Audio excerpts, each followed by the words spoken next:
Welcome delegates. आज की 236 webinar में आपका सभी का स्वागत है। आज की वेबिनार हम प्रारंभ करें अपने सरस्वती पुत्र श्री अंकित जी को हम रिक्वेस्ट करें अपना उद्बोधन प्रारंभ करने के लिए। उससे पहले मैं चाहूंगा कि सब लोग मेरे साथ माँ गायत्री का जाप एक बार रिसाइट कर लें, फिर हम उनको रिक्वेस्ट करेंगे कि अपना उद्बोधन प्रारंभ करें। ओम भूर्भुवः स्वः तत्सवितुर्वरेण्यं भर्गो देवस्य धीमहि धियो यो न प्रचोदयात्। Thank you everyone. Ankit sir start करें। धन्यवाद सर। आज की वेबिनार में सभी का स्वागत है। लास्ट वेबिनार जब हुई थी तो हमने कुछ सर्कुलर्स देखे थे जो 11 जुलाई में 10-11 जुलाई में आए। कुछ रह गए थे नोटिफिकेशंस, तो उन्हें आज पूरा करने का प्रयास करेंगे। काफी सारे चेंजेस हैं, छोटे छोटे माइनर चेंजेस हैं जिनको रूल में अमेंड किया गया है।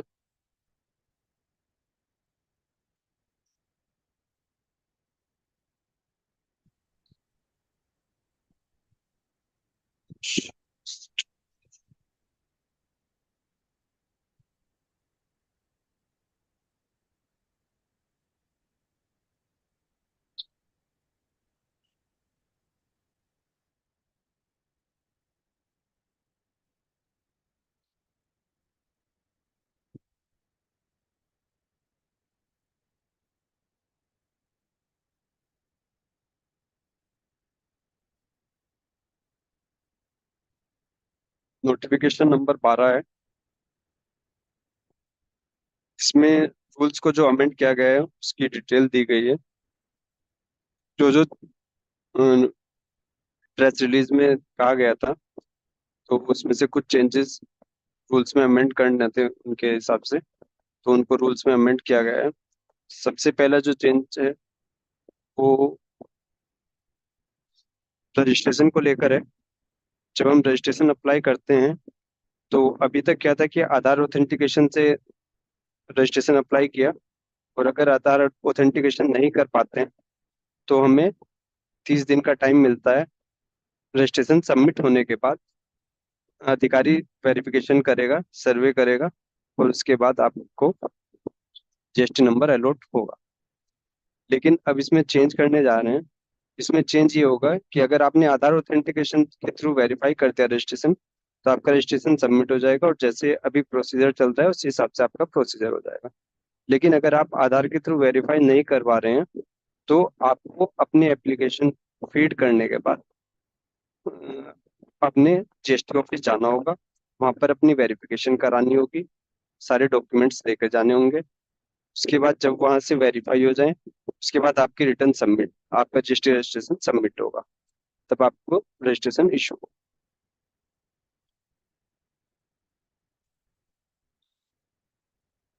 इसके बाद रूल नंबर 21 में चेंज है। जीएसटीआर 1 जो है, 1 के बाद में 1A को इंसर्ट किया गया है। जीएसटीआर 1A, अगर आपका 1 में कोई करेक्शन, 1 गलत भरी गई है, उसमें कुछ करेक्शन होना है, तो उसके लिए 1A आई है।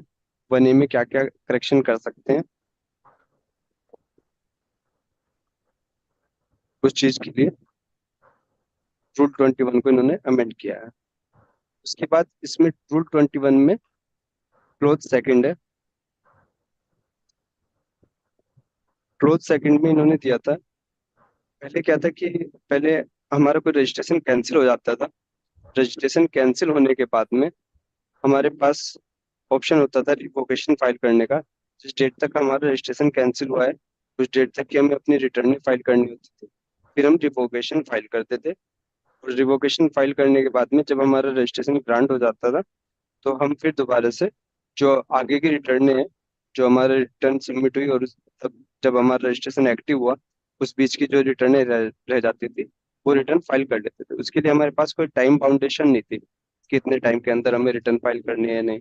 अब उसके लिए इन्होंने 30 दिन की टाइम बाउंडेशन कर दी है कि आपको 30 दिन के अंदर, रजिस्ट्रेशन रिवोक होने के 30 दिन के अंदर हमें अपनी R13 भी फाइल करनी होंगी, जितनी भी छुटी हुई है टिल डेट तक। और अगर हम 30 दिन के अंदर नहीं करते हैं तो रजिस्ट्रेशन कैंसिलेशन की पावर अधिकारी को ऑटोमेटिक हो जाएगा। आपका रजिस्ट्रेशन फिर से कैंसिल हो जाएगा।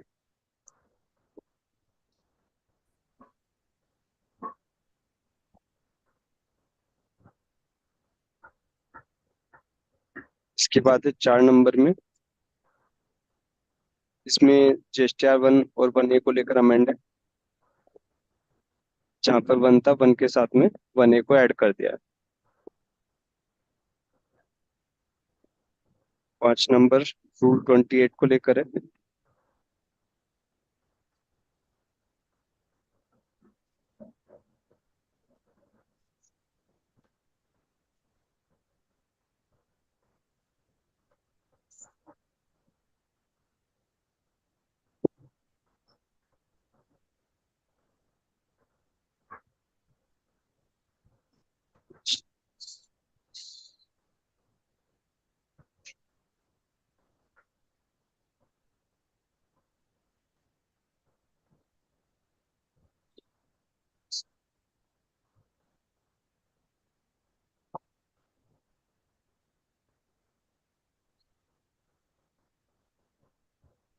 ये 1 और 1A को लेकर। देख यार घर का यार, मुझसे काय पूछते हो यार? अरे यार ऐसी बात मत किया करो। घर के बाहर वालों से भी नहीं कहता मैं तो। मैं किसी से कुछ नहीं कहता भाई।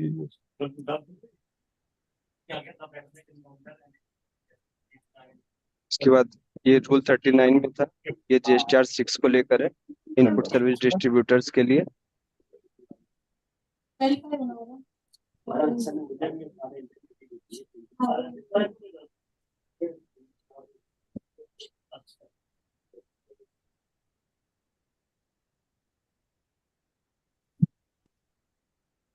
रूल 40।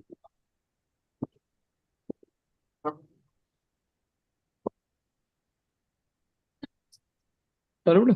ठीक। इसके बाद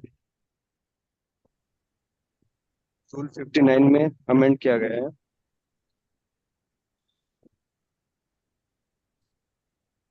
जब हम अपनी GSTR 1 फाइल करेंगे, GSTR 1 फाइल करने के बाद GSTR 1A अनेबल हो जाएगा। जब तक हमारी GSTR 1 फाइल नहीं होगी, तब तक 1A डिसेबल रहेगा। जैसे ही हमारी GSTR 1 फाइल हो जाती है, तो 1A अनेबल हो जाएगा। और उसके बाद जिस डेट तक हमारी 3B फाइल करेंगे, तब तक के लिए वो अनेबल रहेगा, और 3B फाइल होने के बाद वो फिर से डिसेबल हो जाएगा। 3B फाइल होने से पहले पहले हम 1A में अमेंड कर सकते हैं। 1A में अमेंडमेंट की कुछ लिमिटेड कंडीशन दी गई हैं, जिन कंडीशन से उसमें अमाउंट्स वगैरह, अगर कोई आपका गलती से अमाउंट गलत डल गया है, उसका करेक्शन कर सकते हैं।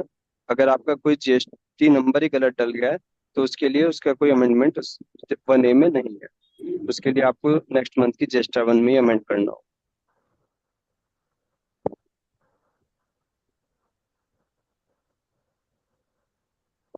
फिर रूल 60 में चेंज है। उसमें उन्होंने 1A के डाटा को 2B में रिफ्लेक्ट करने के लिए कहा है, लेकिन 2B में जिस मंथ हम 1A फाइल करेंगे, उस मंथ की 2B में रिफ्लेक्ट नहीं होगा, नेक्स्ट मंथ की 2B में रिफ्लेक्ट होगा डाटा।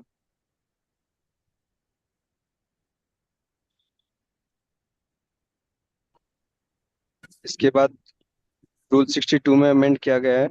जो हमारी GSTR 4 कंपोजिशन डीलर की एनुअल रिटर्न फाइल करने की ड्यू डेट थी, वो 30 अप्रैल थी।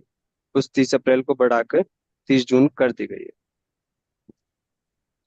जो कंपोजिशन की रिटर्न एनुअल फाइल होती है, उसको पहले सिर्फ 18 तारीख तक हमें क्वार्टरली फाइल करनी होती थी, और 30 तारीख तक एनुअल रिटर्न फाइल करनी होती थी। अब उसके लिए हमारे पास 2 महीने एक्स्ट्रा मिल गए। अब हम उसे 30 जून तक फाइल कर सकते हैं।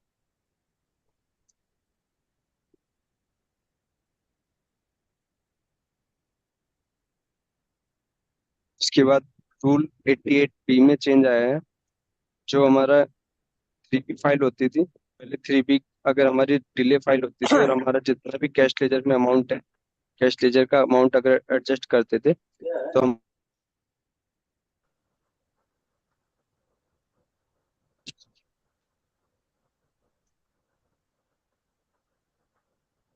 उस पर इंटरेस्ट एप्लीकेबल हो जाता था। अब उसमें अमेंड किया गया है, अगर हमारा 3B की ड्यू डेट से पहले लेजर में अमाउंट जमा हो जाता है तो उस पर कोई इंटरेस्ट एप्लीकेबल नहीं होगा, अगर 3B लेट फाइल करता है तो। कैश कैश लेजर में अमाउंट टाइम से अगर जमा हो जाती है तो इंटरेस्ट की लाइबिलिटी नहीं रहती। इसमें हमारे पे आना चाहिए ना। जब आप पे कैसे जाएगा, ये आधार ओटीपी है। देखो कि आधार में कौन नंबर।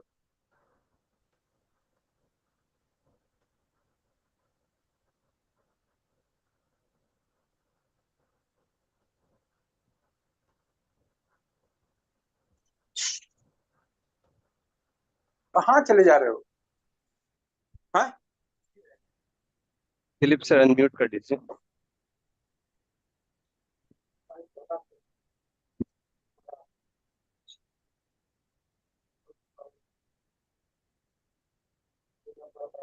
इसके बाद रूल 89 में अमेंड किया गया है। रूल 89 में अगर कोई भी हमारी एक्सपोर्ट की इनवॉइस होती थी और उसमें अगर कोई अमेंडमेंट होता था अमाउंट को लेकर, रिवाइज इनवॉइस हम जनरेट करते थे तो उसको रिफंड को लेकर उसमें रूल 89 में अमेंड किया गया है कि हम उसका रिफंड किस तरीके से अप्लाई कर सकते हैं।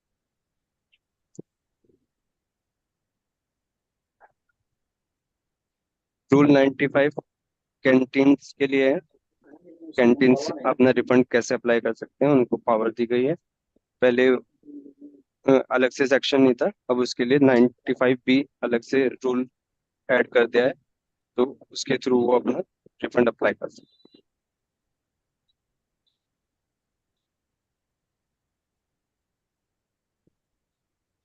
रूल 96 में 1A के थ्रू जो अमेंड हो जाता है, अगर कोई इनवॉइस अमेंड होता है तो उसकी पावर ऐड कर दी गई है रिफंड अप्लाई करने के लिए, तो 1 के साथ 1A ऐड कर दी गई।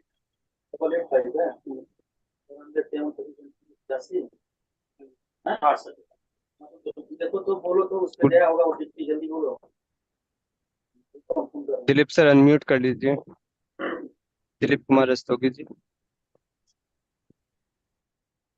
Thank you sir.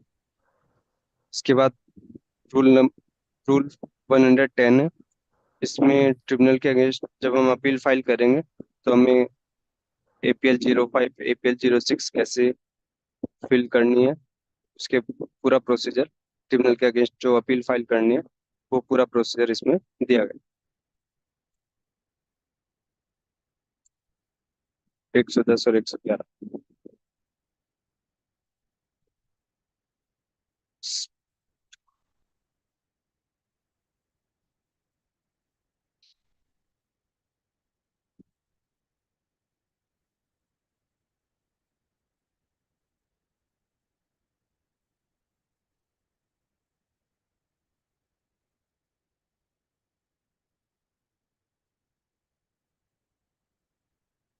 इसके बाद इसमें TRC 03A ऐड किया गया है।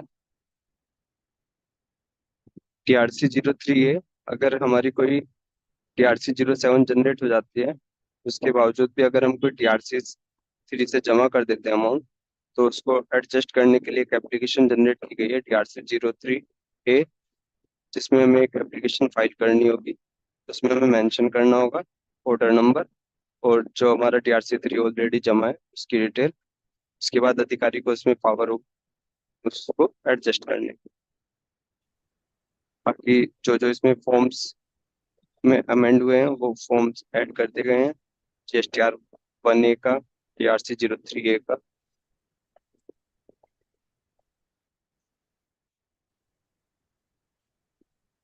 ये 1A का फॉर्मेट है।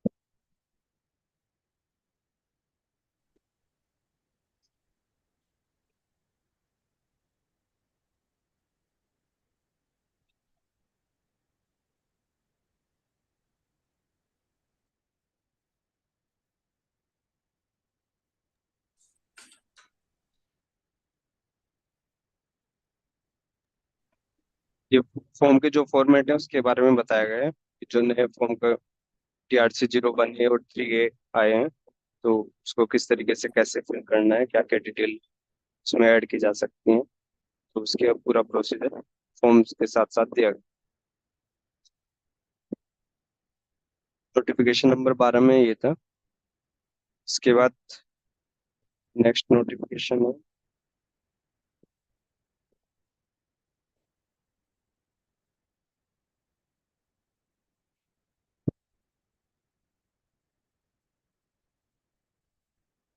नोटिफिकेशन नंबर 13 है। 13 में जो हमारा रजिस्ट्रेशन को लेकर है, कमेंट किया गया है ऑथेंटिकेशन पावर्स उसके लिए है। और 14 नंबर में जो हमारी 23-24 की एनुअल रिटर्न फाइल होनी है उसके लिए कमेंट किया है कि 2 करोड़ तक की अगर किसी की टर्नओवर है तो उसको GSTR 9 फाइल करने की जरूरत नहीं है। जो पहले 22-23 तक की थी उसमें 23-24 तक के लिए 2 करोड़ तक की अगर किसी की टर्नओवर है तो उसको 9 फाइल करना कंपलसरी नहीं।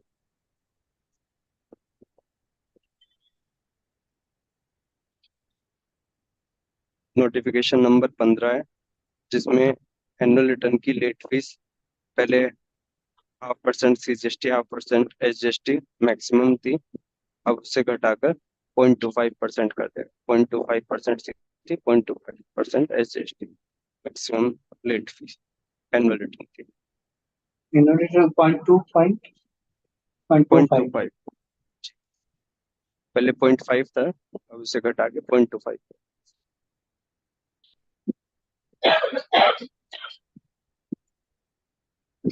इसके साथ ही कुछ क्लैरिफिकेशंस आई हैं।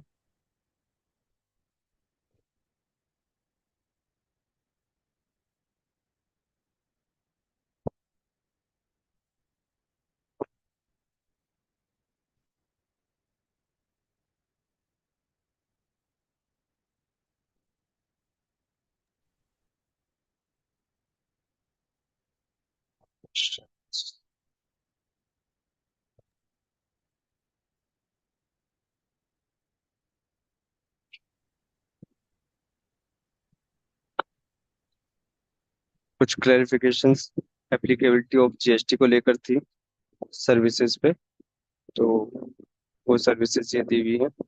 GST exemption on the outward supply made by the Ministry of Railway, GST exemption on the transaction between special purpose vehicle, applicability of GST on the stationary collection, statutory collection made by the Real Estate Regulatory Authority, applicability of GST on the incentive amount shared by acquiring bank with other stakeholders in the digital payment ecosystem under the notified incentive scheme for promotion of RuPay debit card and low value BHIM UPI transaction.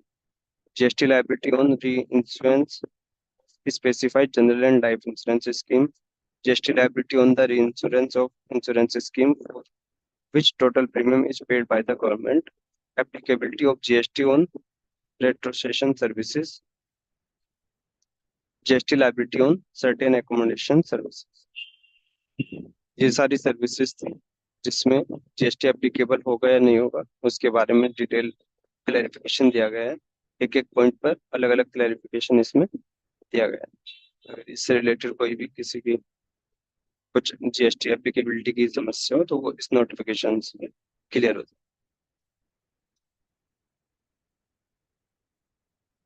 इसके बाद एक और circular issue हुआ है,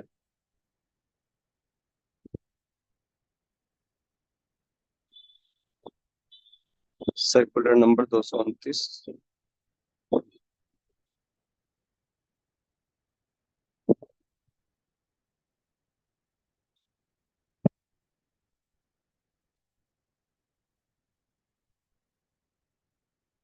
इसमें भी clarifications आए हैं GST रेट्स के को लेकर। पहला क्लैरिफिकेशन सोलर कुकर को लेकर है, जिसमें 12% कर दिया है। ऐसे सोलर कुकर जो सोलर से की एनर्जी और इलेक्ट्रिसिटी दोनों की एनर्जी से चलते हैं, तो उस पे टैक्स रेट 12% है। GST rate on fire water sprinklers जो फायर वाटर स्प्रिंकलर है तो उस पे भी जीएसटी रेट 12% है। Clarification regarding GST rate on parts of poultry keeping machinery. Poultry keeping machinery का जो डिटेल इसमें दी गई है इस पे 12% है। Clarification regarding the scope of expression, repackage and label for supply of agriculture farm produce। तो जो हमारा 25 किलोग्राम या 25 लीटर की एक रूल है जो प्री पैकेज और लेबल का है, उसमें एग्रीकल्चर फार्म प्रोड्यूस को उससे बाहर किया गया है।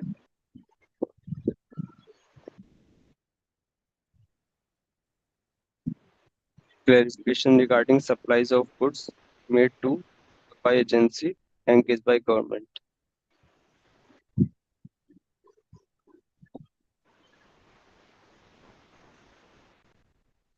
तो ये सारे क्लैरिफिकेशंस थे जो अब तक सर्कुलर इशू हुए हैं उनको लेकर।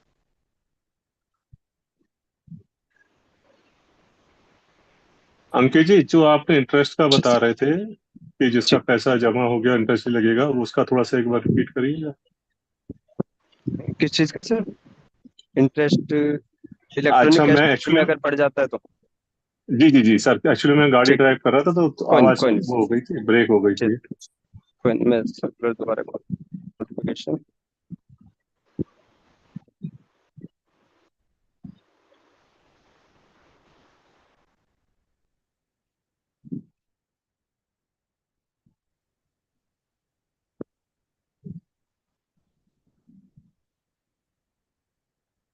दूसरा नंबर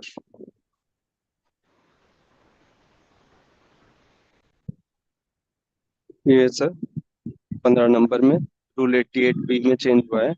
इसमें अगर 88 हमारे बी में। हाँ जी, अगर हमारी 3B जैसे फाइल होती है, लेट फाइल होती है, तो उसमें क्या होता हम्म है कि अगर हमारा कैश लेजर से जितनी भी अमाउंट एडजस्ट होती थी अगर पहले से भी पड़ा हम्म होता तो उस पर इंटरेस्ट एप्लीकेबल हो जाता। हम्म। लेकिन अब उसमें इन्होंने कहा है कि अगर हमारा कैश लेजर में अमाउंट पहले से चली आ रही है तो उसमें इंटरेस्ट एप्लीकेबल नहीं हो। अच्छा, लेजर से ही वो मान लेंगे। हाँ, कैश लेजर से अगर वो पहले से जमा है कैश लेजर में तो फिर हम्म। उसकी 3B से इफेक्ट नहीं होगा इंटरेस्ट लाइफ। ठीक। ठीक है, कब से लागू होगा अंकित जी? सर नोटिफिकेशन डेट से लागू होगा। अच्छा, अंकित मतलब जी। जो पहला पहला कोई मैटर है उस पर नहीं लागू होगा? नहीं, अच्छा अंकित क्योंकि जी। क्लैरिफिकेशन नहीं है ना, अमेंड किया गया है। अच्छा अच्छा। जी सर। अंकित ये सर, एनुअल रिटर्न के बारे में पूछना था हाँ कि जी। जो 0.25 हुआ है ये पुराने जीएसटीआर 9 में भी नहीं सर, एप्लीकेबल होगा कि नहीं नए वाले नहीं में सर, है ये? नए वाले में सर। अच्छा, पुराने में अभी पुरानी व्यवस्था है जो पुराने चल में रही है। हाँ जी, जी वही। अच्छा अच्छा, ठीक, थैंक यू। अंकित सर, ठीक है जी सर जी। एक क्वेश्चन है मेरा। जी फर्म दोनों मेरी है। जी। एक फर्म को बंद करके दूसरी फर्म में टेक ओवर करके प्राइवेट लिमिटेड करवा रहा हूँ, ठीक है सर। तो इसका क्या फॉर्मेट है? सर प्राइवेट लिमिटेड फर्म जो आप बनाएंगे पहले उसका पैन कार्ड अप्लाई होगा। हम्म।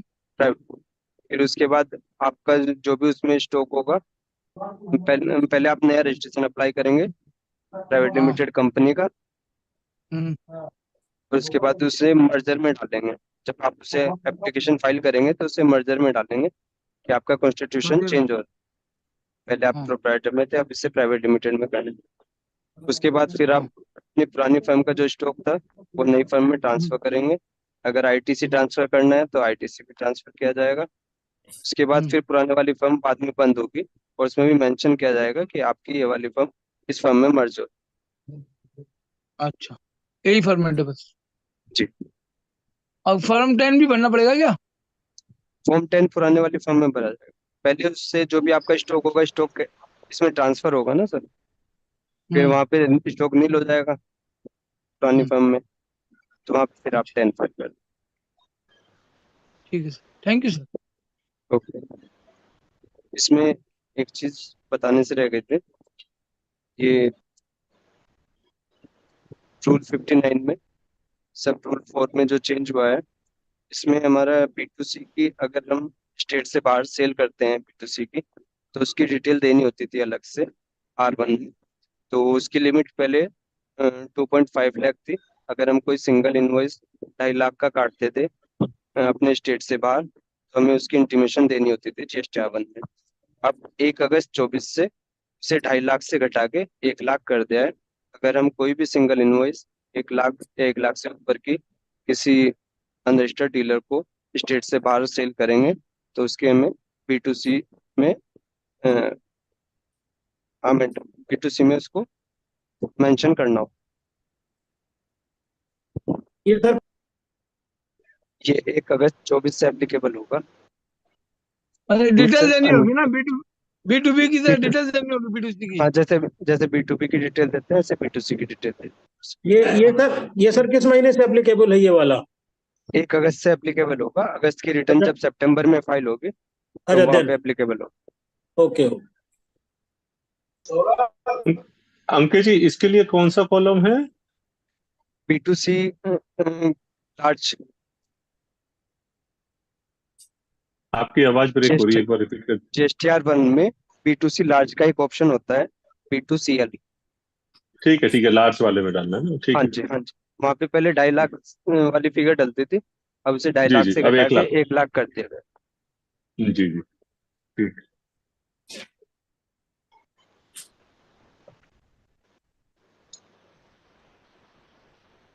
तो उसमें उसका कुछ जो B2C में उसका कुछ आधार नंबर वगैरह डाला जाएगा कि बस यूं ही उसकी एंट्री कर दी जाएगी?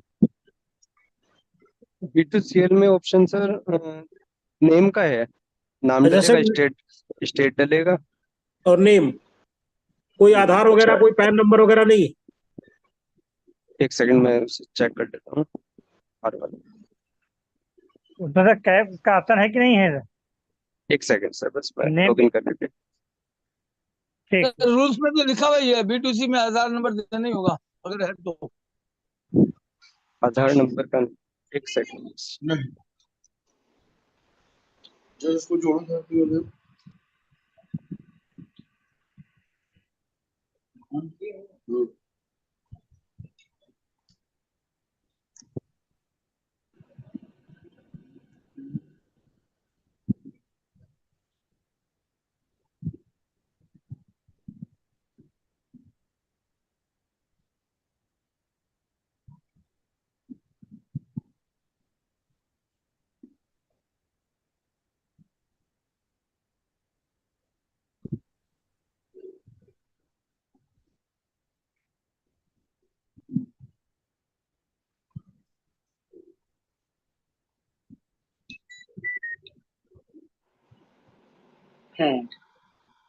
बैलेंस शीट नहीं बनी, इसकी बैलेंस शीट बनानी पड़ेगी।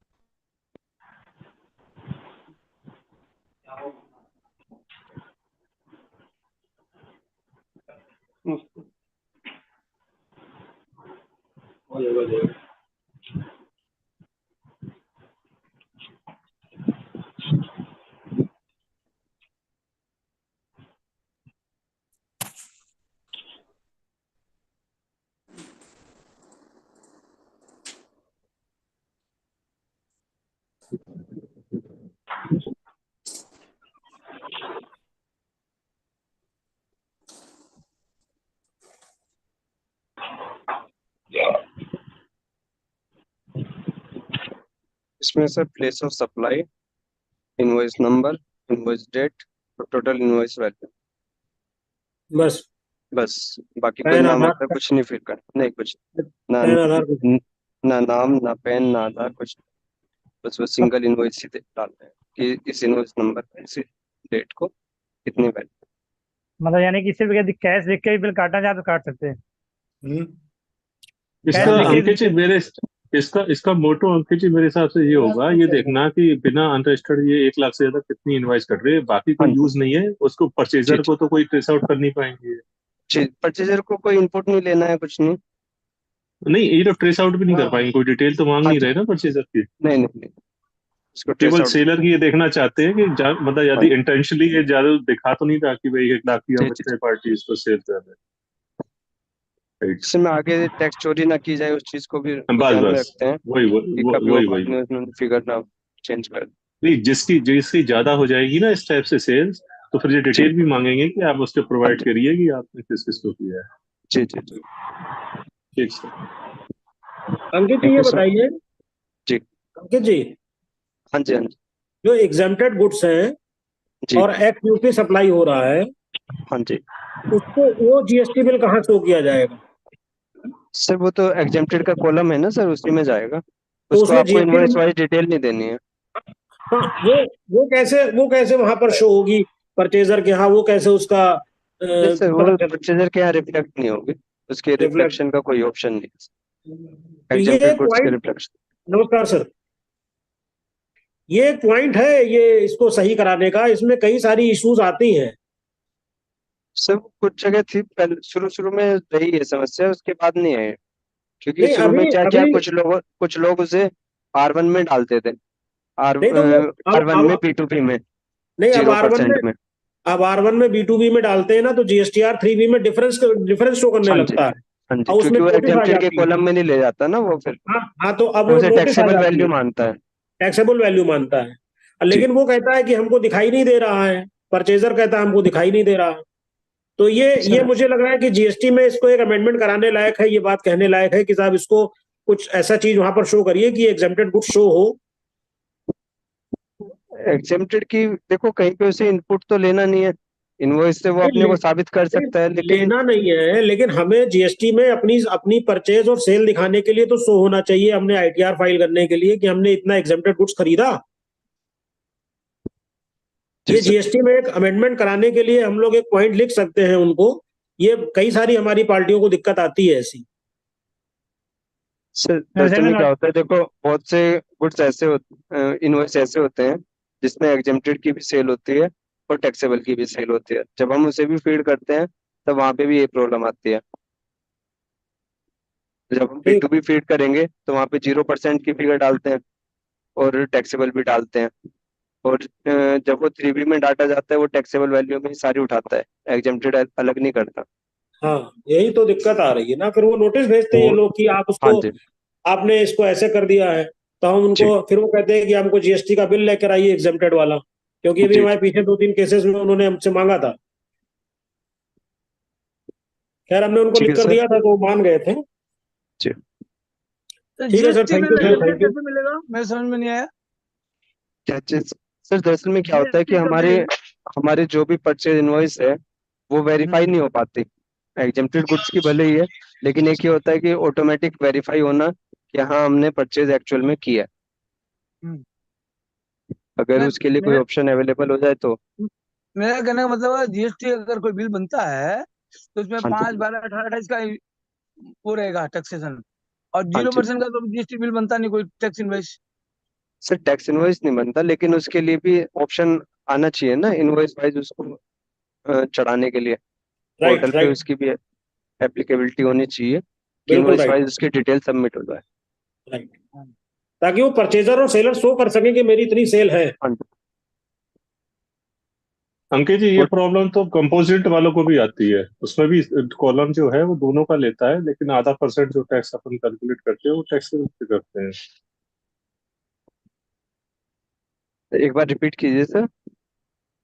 मैं कह रहा हूँ जो कंपोजिट स्कीम वाले होते हैं, हम्म सेलर हम्म डीलर, तो हम्म, वो जब अपनी क्वार्टरली जब शो करते हैं सेल, उसमें हाँ जो जी पहला कॉलम है उसमें कंबाइंड सेल मेंशन करने के लिए जी बोलता है। हाँ जी हाँ और हाँ जी हाँ टैक्स जी हाँ जो जी है टैक्सेबल में 5% करते हैं, आधा आधा परसेंट करते हैं ना दोनों। जी तो जी जी उसमें जी भी ये चीज दिक्कत आती है कि उसको भी क्लेरिफिकेशन करना हाँ जी। पड़ता है। आप सेल तो दिखा रहे हो 100 रुपए और उसको टैक्स दे रहे हो जी आप जी 20 पैसे 10 रुपए का। के ऊपर। हाँ जी। हाँ, वही वही, उसमें भी ये पर प्रॉब्लम उसमें आती है। उन्होंने एनुअल रिटर्न में ऑप्शन दिया है, लेकिन क्वार्टरली में मेंशन नहीं हाँ, किया उसके लिए अलग अलग। क्वार्टरली में नहीं किया हालांकि ना वो। क्वार्टरली में हाँ, होना चाहिए। होना चाहिए उसमें भी। अंकित जी, अंकित जी सर, सर। साहब आ गए सर। नमस्कार, आ गए हैं। ठीक नमस्कार है सर सर। सर, सर नमस्कार सर आपके सभी लिए को, सर टाइम हो नमस्कार। गया सर, प्लीज। सभी से रिक्वेस्ट है, प्लीज अपने माइक्रोफोन म्यूट कर लीजिए। आप लोग हमारे आज के मुख्य वक्ता साहब पधार चुके हैं, तो आप सबसे रिक्वेस्ट है, प्लीज अपने माइक्रोफोन म्यूट कर लीजिए। Thank you very much. आज के हमारे सरस्वती पुत्र श्री प्रवीण शर्मा साहब, करीब 2-2.5 साल बाद आज हमें साहब ने आशीर्वाद देने के लिए हमें आज अपनी स्वीकृति दी है। आज सर पधार चुके हैं। बहुत बढ़िया टॉपिक है, बहुत अच्छे। आप देखें आज का इंटरेस्टिंग हम लोगों के करनी चाहिए ज्ञानवर्धन के लिए, जो जीएसटी में प्रॉब्लम्स हैं उसके लिए सब टॉपिक लेके तैयार करके आए हैं आज। मेरी सबसे रिक्वेस्ट है, प्लीज आराम से सुनिए, जो आपके सवाल हैं सवाल बाद में पूछ लीजिएगा, पहले सर को बोलने दीजिएगा। मैं आज सर के परिचय के लिए छतरपुर मध्य प्रदेश से शैलेश शर्मा जी का रिक्वेस्ट करूंगा कि कृपया सर का पहले परिचय दें, उसके बाद सर से रिक्वेस्ट करेंगे अपना उद्बोधन प्रारंभ करें। जी सभी को शैलेश भाई। जी सर, धन्यवाद सर। सभी को नमस्कार।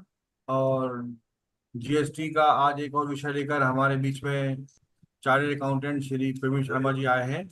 आप बहुत ही सम्मानित जीएसटी मास्टर ट्रेनर भी हैं, कारपोरेट ट्रेनर भी हैं, जीएसटी कंसल्टेंट भी हैं और बिजनेस कोच भी हैं। आप भारत भर में सेमिनार और वेबिनार को संबोधित करने के अलावा जो हमारा प्रैक्टिकल समुदाय होता है उनको अपना अनुभव बांटते हैं और ज्ञानवर्धन करते हैं। आप जीएसटी मित्र ई डेटा के संस्थापक हैं। पेशेवरों के लाभों के लिए जीएसटी अधिनियम, नियम और नोटिस के लिए और अपीलों के ड्राफ्ट के उत्तर इस वेबसाइट में बल्क में शामिल हैं।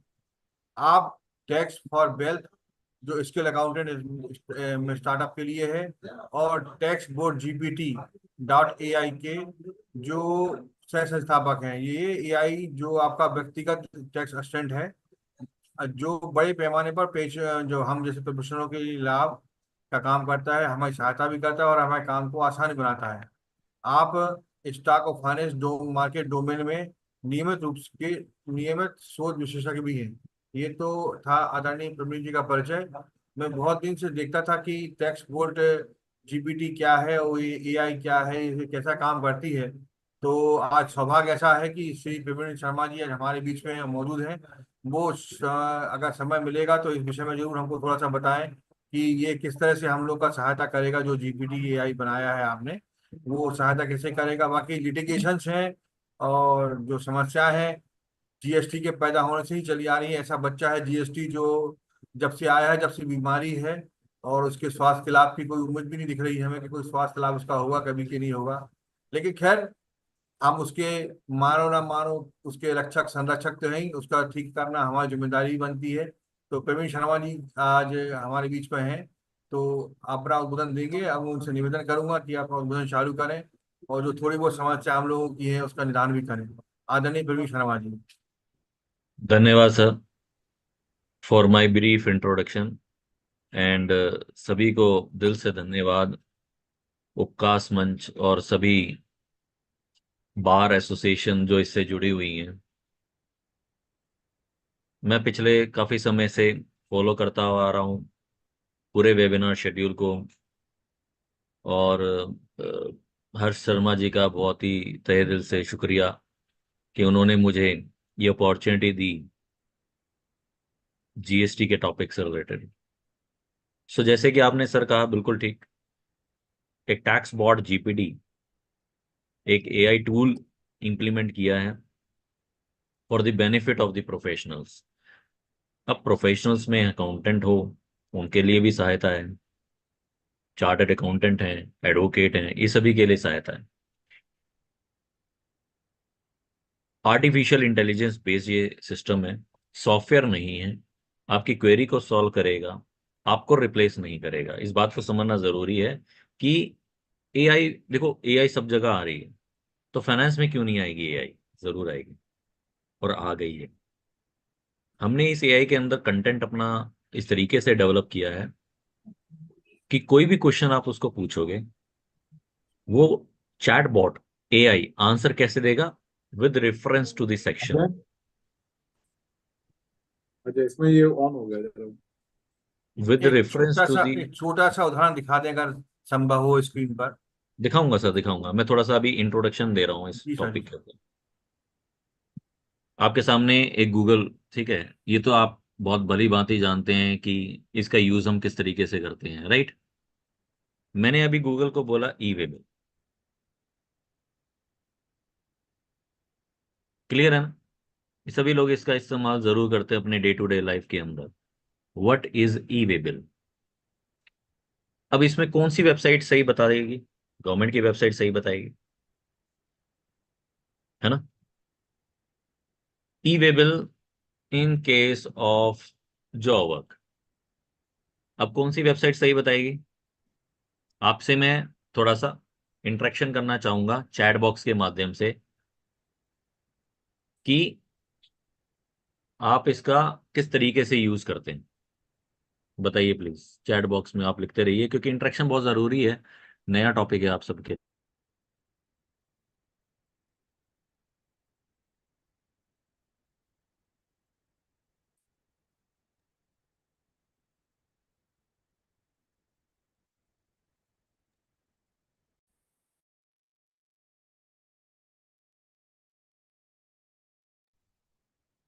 सर क्वेश्चन थोड़ा एक बार रिपीट करेंगे, क्या पूछा था आपने? क्वेश्चन ये है सर कि मैंने गूगल को बोला कि सर मुझे बताओ ई वेबल।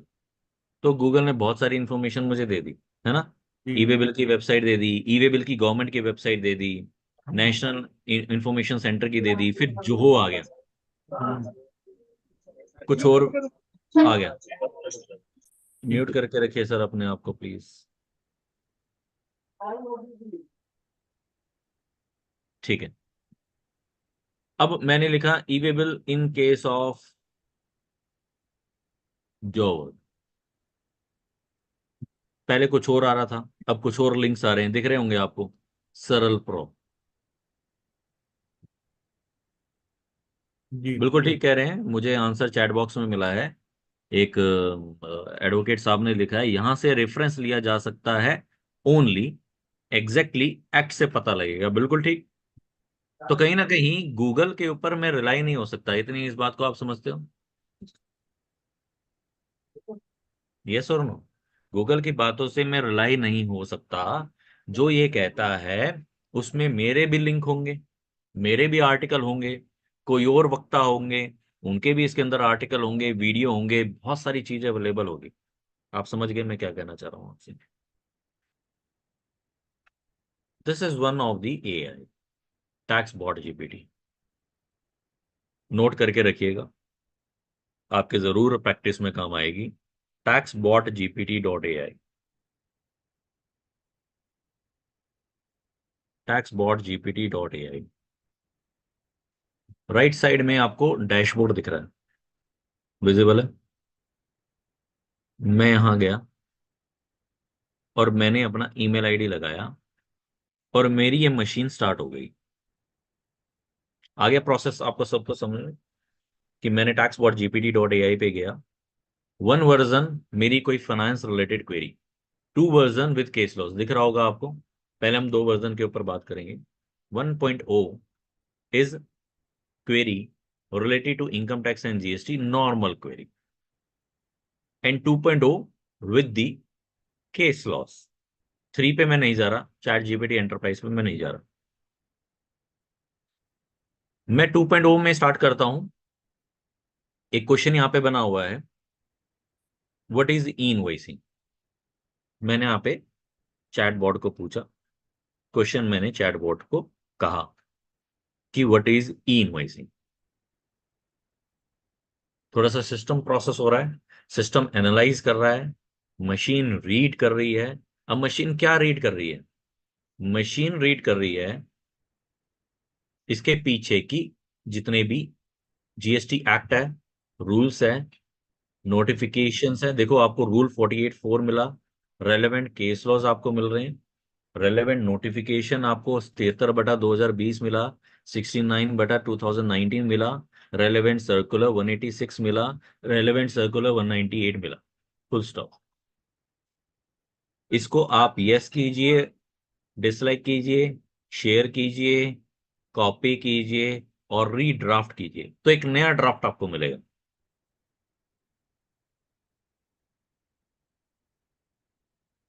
What is invoicing under GST? So मैंने एक सिंपल इसको क्वेश्चन पूछा, इसने मुझे सिंपल वे में with case laws, with section, with notification, with circular का मुझे आंसर इसने लिख के दे दिया। इसका यूज मैं कैसे करूं?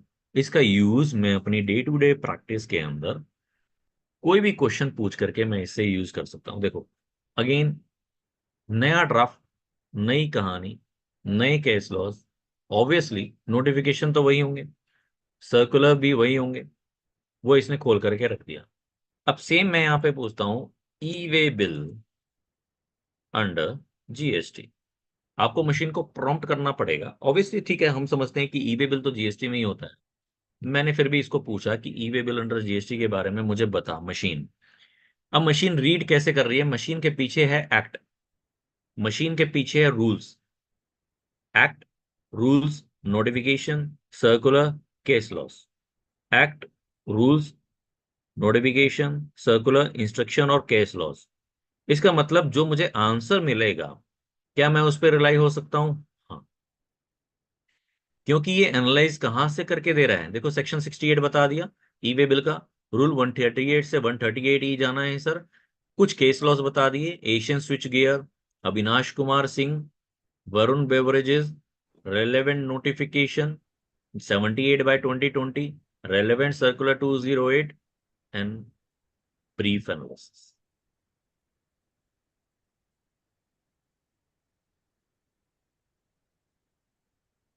विजिबल है सबको अच्छे तरीके से कि मैंने एक सिंपल क्वेश्चन पूछा और उसने मुझे एक कॉम्प्रिहेंसिव एनालिसिस करके दिया। आपके पास एक क्लाइंट आता है, क्लाइंट कहता है कि सर मैं टूर एंड ट्रेवल में काम करता हूं। तो मैंने इसको पूछा कि GST and income tax implications and analysis on tour and travel industry। मेरे साथ साथ है सब लोग, सभी मेंबर्स। मैंने इसको पूछा, एआई को पूछा, GST and income tax implication and analysis on tour and travel industry.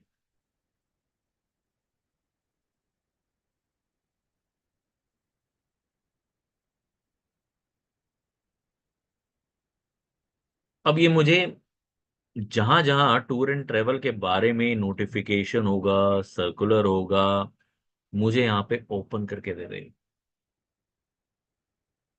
Explanation से स्टार्ट हुआ, पहले जीएसटी इम्प्लीकेशन स्टार्ट हुई, zero rated supply, place of supply. मैंने इसको इनकम टैक्स भी पूछा। अब जीएसटी के सेक्शन आ गए, रूल्स आ गए, केस लॉज आ गए, नोटिफिकेशन नंबर्स आ गए, रेलेवेंट सर्कुलर्स आ गए और conclusion.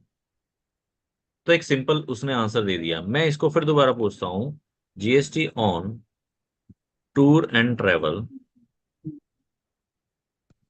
Analysis with case laws and examples and GST rates. ठीक है, तो मैंने इसको थोड़ा और इलेबोरेट कर दिया। तो जितना मशीन को आप अच्छे तरीके से प्रॉम्प्ट करोगे, मशीन उतना अच्छे तरीके से आपको आंसर देगा। Got it? सभी मेंबर सहमत है? चैट बॉट में, इस चैट बॉट से रिलेटेड चैट बॉक्स में आप लिख सकते हैं आपकी क्वेरी, कोई भी क्वेरी आपकी हो। मैं आपको अभी इसका आंसर यहाँ पे करके दिखाता हूँ। जीएसटी और on tour and travel analysis with the case laws and example and GST rate. देखते हैं मशीन कैसे आंसर देगी।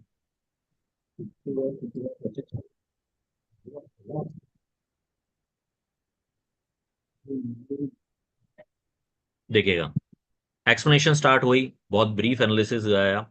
Section 9(5), notification 11/17, composite mix supply की कंडीशंस, रेलेवेंट केस लॉज अभी मेरे पास अवेलेबल नहीं है, ये बता रहा है। 11/17, 8/17, सर्कुलर 201, प्योर एजेंट की सर्विसेज इसके अंदर फॉल भी होती है, क्योंकि होती ही है।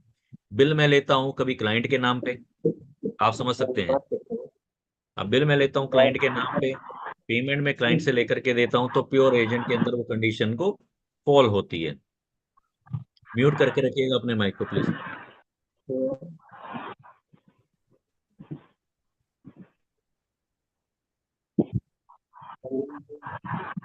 म्यूट करके रखिएगा प्लीज। सभी उपस्थित सदस्यों से निवेदन है कि अपने अपने माइक्रोफोन म्यूट रखें। मुझे नाम लेकर कहना अच्छा लगेगा, कृपया आप अपना माइक्रोफोन म्यूट कर लीजिए।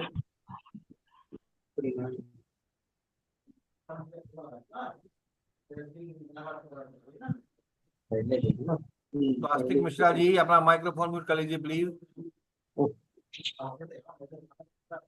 स्वास्तिक मिश्रा जी अपना माइक्रोफोन म्यूट कर लीजिए।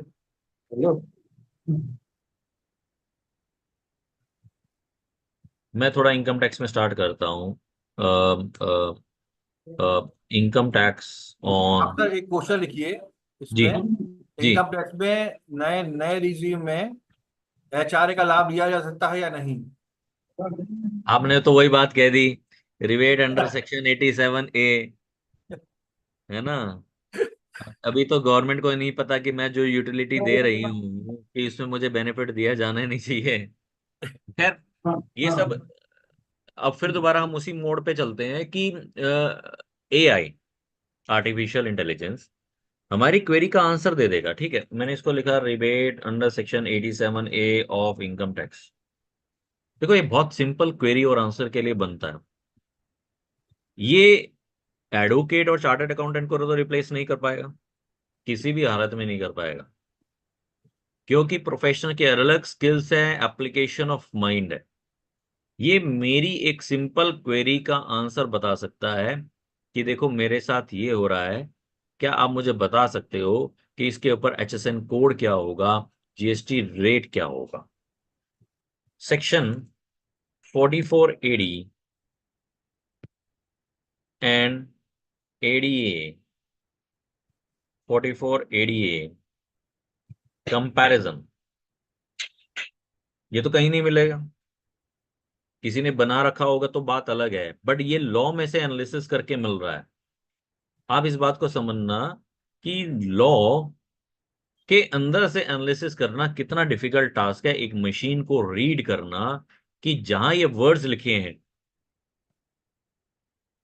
उनको पिक करना, और पिक करने के साथ साथ उसकी एनालिसिस करनी और उसका कंपैरिजन बनाना।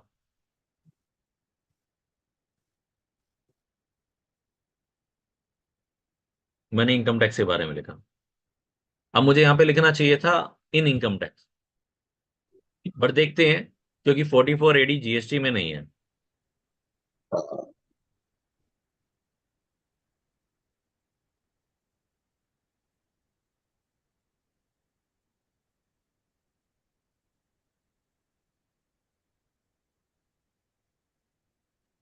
सर इसकी कितनी लैंग्वेजेस हैं? इतनी, एक बार रिपीट करेंगे सर? सर लैंग्वेजेस का ऑप्शन है क्या?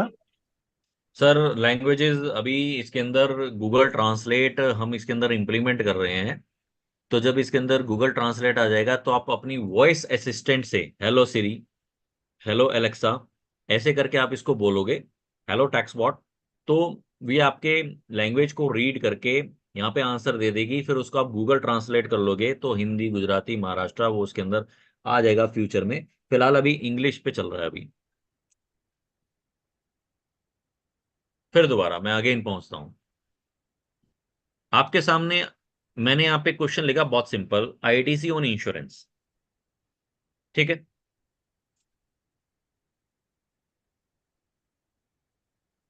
अब ये क्या क्या चीज पिक करेगा? कहीं मुझे किसी भी लॉ के अंदर अलग से स्पेसिफिकेशन इसकी नहीं मिलती कि मुझे इंश्योरेंस से रिलेटेड आईटीसी की एक राइटअप मिल जाए, राइट? क्या इसको चला करके मैं अपना आर्टिकल बना सकता हूं?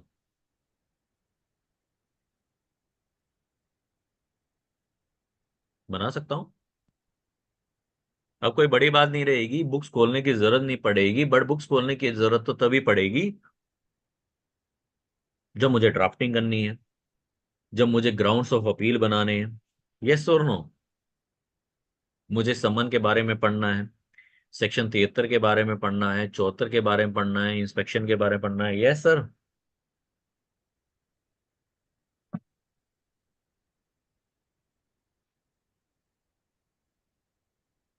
आईटीसी और इंश्योरेंस इन जीएसटी।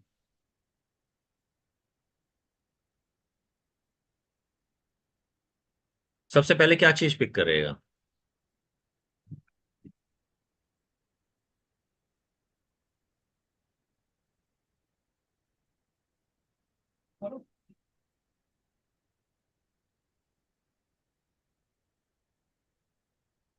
आईटीसी को रिफाइन किया, रीड किया। सेक्शन 16 आईटीसी की condition, section 17(5) block credit, relevant case laws related to ITC on insurance, relevant notification, relevant circular related to ITC on insurance. Latest circular भी इसके अंदर updated है, दिख रहा होगा। हाँ जी सर, एनी क्वेरी, आपकी कोई क्वेरी हो इनकम टैक्स और जीएसटी से रिलेटेड?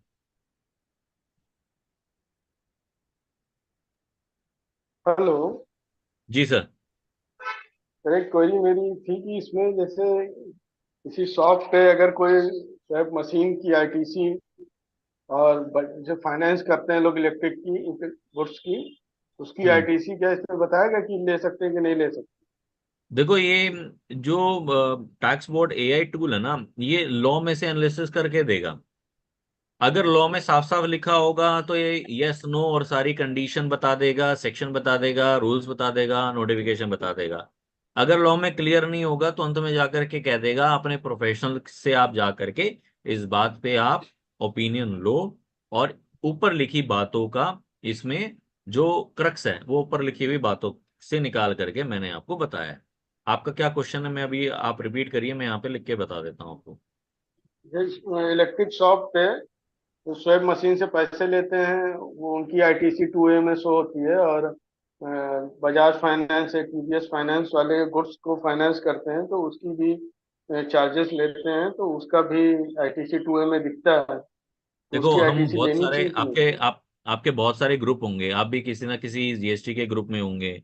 मेरा भी जीएसटी मित्रा करके ग्रुप चलता है। मोर देन हर एक ग्रुप में करीब 18-20 ग्रुप हैं, हर हर में मेंबर 1000 हैं। लोगों की बहुत सारी उसमें क्वेरी आती है। आप ये क्वेरी इसमें भी ट्राई कर सकते हो। जो सेम क्वेरी आप व्हाट्सएप पे पूछते हैं, सेम क्वेरी यहाँ पूछ सकते हो। वेदर द चार्जेस और द सर्विस चार्जेस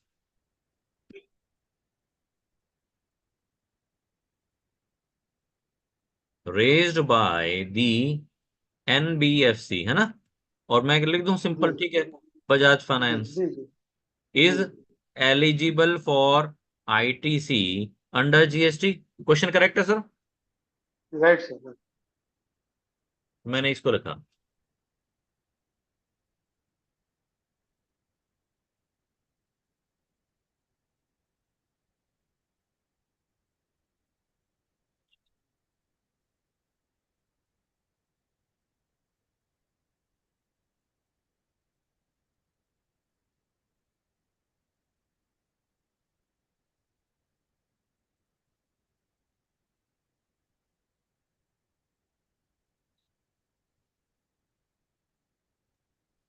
हेलो। एक मिनट सर, इसका क्रक्स में देख लेते हैं क्रक्स क्या कह रहा है। ऊपर सेक्शन 16 और 17 की कंडीशन ही लिखेगा, ऑब्वियसली बात है। कहीं इसके बारे में आईटीसी के बारे में कहाँ लिखा होगा सर? सेक्शन 17 में लिखा होगा और सेक्शन 16 में लिखा होगा। जी ठीक है, तो ऊपर लिखी हुई बातें तुम्हारी सिमिलर आ रही है ना, section 16 section 17, right? In conclusion bank charges or the service charges raised by the Bajaj Finance would generally be eligible for ITC under GST, provided they are used or intended to be used in course of furtherance of the business। Section 16(1) की condition को satisfy करना है, and do not fall with in the exclusion of the section 17(5)। क्या कह रहा है कि पहले आपको सेटिस्फाई करना है सेक्शन 16(1) को, साथ के साथ ये और लिख रहा है कि 17(5) के अंदर ये ब्लॉक नहीं है। ठीक है, it is crucial for the business to maintain the proper documentation and evidence to substantiate the business use of such services to ensure the compliance and availment of the ITs। अब देखिएगा, अब इसने तो law का answer बता दिया, कानून का आंसर बता दिया। अब आपका काम है ये एनालिसिस करना कि what is the meaning of furtherance of a business. यहां लिखूं सर? जी हम देखो एक चैटिंग सिस्टम है ना, चैट कर रहे हैं एक दूसरे से। What's the meaning and purpose of furtherance of the business in GST. ठीक है सर। अगर आपकी कोई क्वेरी हो, कोई क्वेश्चन हो मेरे इस टॉपिक से रिलेटेड, आप चैट बॉक्स में लिख दीजिए सर।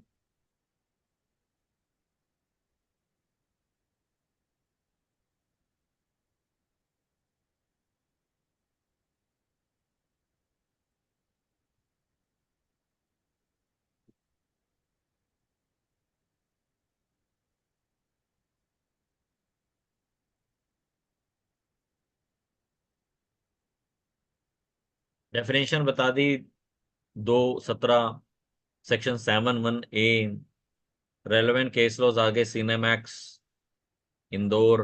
नोटिफिकेशन, किस नोटिफिकेशन में फर्दरेंस ऑफ द बिजनेस के बारे में कहा है? रेलेवेंट सर्कुलर नहीं मिले। आपको और क्या चाहिए? इसको आप कॉपी करो और इसको आप पेस्ट करो, अपनी ग्राउंड्स ऑफ अपील में डालो और इसको पुट करो। Please prepare draft reply in case of ITC mismatch. ठीक है सर।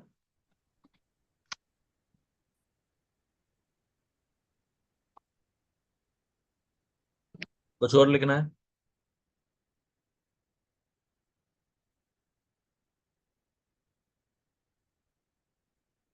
कुछ और लिखना चाहते हैं इसमें जो हमें मिल जाए?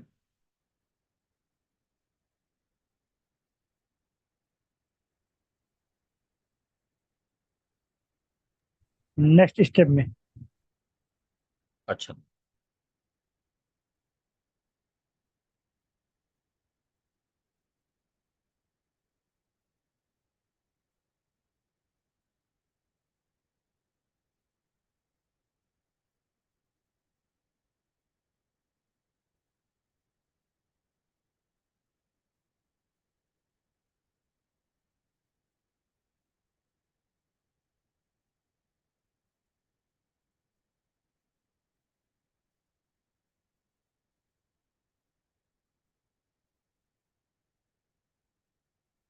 Rule 16 section 16(2), rule 36(4), section 42, 43, relevant case laws. अब मैंने तो बहुत सिंपल लिख दिया इसको, आईटीसी मिसमैच, सर्कुलर 211, 216। ठीक है। मैं थोड़ा सा इसको और इलेबोरेट करता हूं क्योंकि ये थोड़ा सा ब्रॉड इसका क्वेश्चन हो गया था। क्या मैं यहाँ पे लिखूं इन case of 3B versus 2A? अब थोड़ा सा ठीक लग रहा है yes.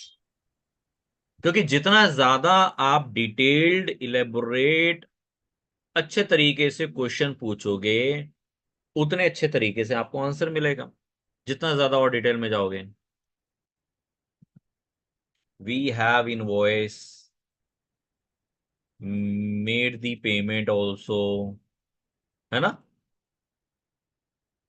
But not appearing in 2A, although supplier has had paid the taxes। और कुछ बोलो, मतलब चीजें ना इस तरीके से रिजल्ट मिलेगा, आप हैरान रह जाओगे। मैं इतना लिख देता हूं।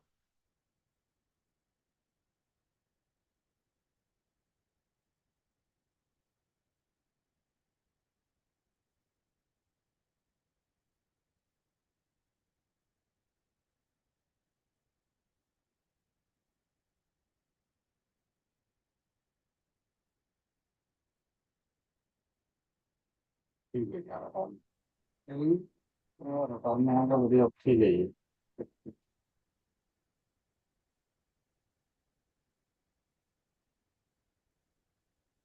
डीवाई बैथल, अगर किसी ने सुना हो ये केस, भारत एल्युमिनियम कंपनी, क्या सर्कुलर 183 का बेनिफिट लेना होता था क्या मुझे? कोई अधिवक्ता वक्ता अगर कोई लोन दिया। बताना चाहे। हाँ ठीक है। हाँ जी। तो वो नहीं अपने के किराया वो मेंशन करना। अच्छा। क्या लोन लिया। सर्कुलर लिया लोन। ये 2000 नवंबर, कितना नवंबर की है उसको कहाँ में लिया? हाँ 2023 म्यूट अक्टूबर करके नवंबर रखिए में। प्लीज अपने आप को। ये बनाया कितना लोन लिया? ये तो 9 लाख की है। ਉਹਦਾ ਇੰਟਰਸਟ ਤੇ ਸਮੋਲ ਦੀ ਅਲੱਗ-ਅਲੱਗ रवि अरोड़ा जी। ਜੀ ਸਰ ਪੁੱਛਣਾ ਪੈਣਾ ਉਹਦਾ ਬੈਂਕ ਨੂੰ।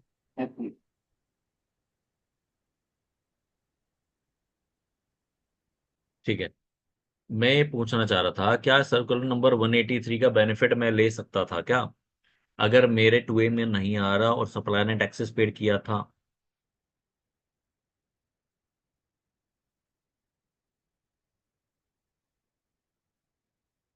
कोई भी, एनीवन?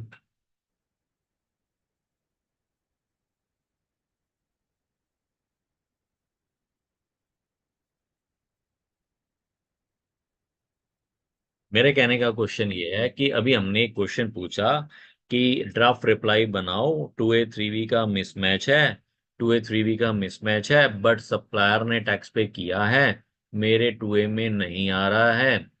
तो अंत में जा करके आंसर ये आता है कि आप सर्कुलर नंबर 183 का बेनिफिट ले सकते हो। 17, 18, 18, 19, क्या आपने लिया था क्या 17, 18, 18, 19 में ये बेनिफिट? हाँ लिया है सर, क्यों नहीं लिया है? यस हमने भी लिया सर। हाँ।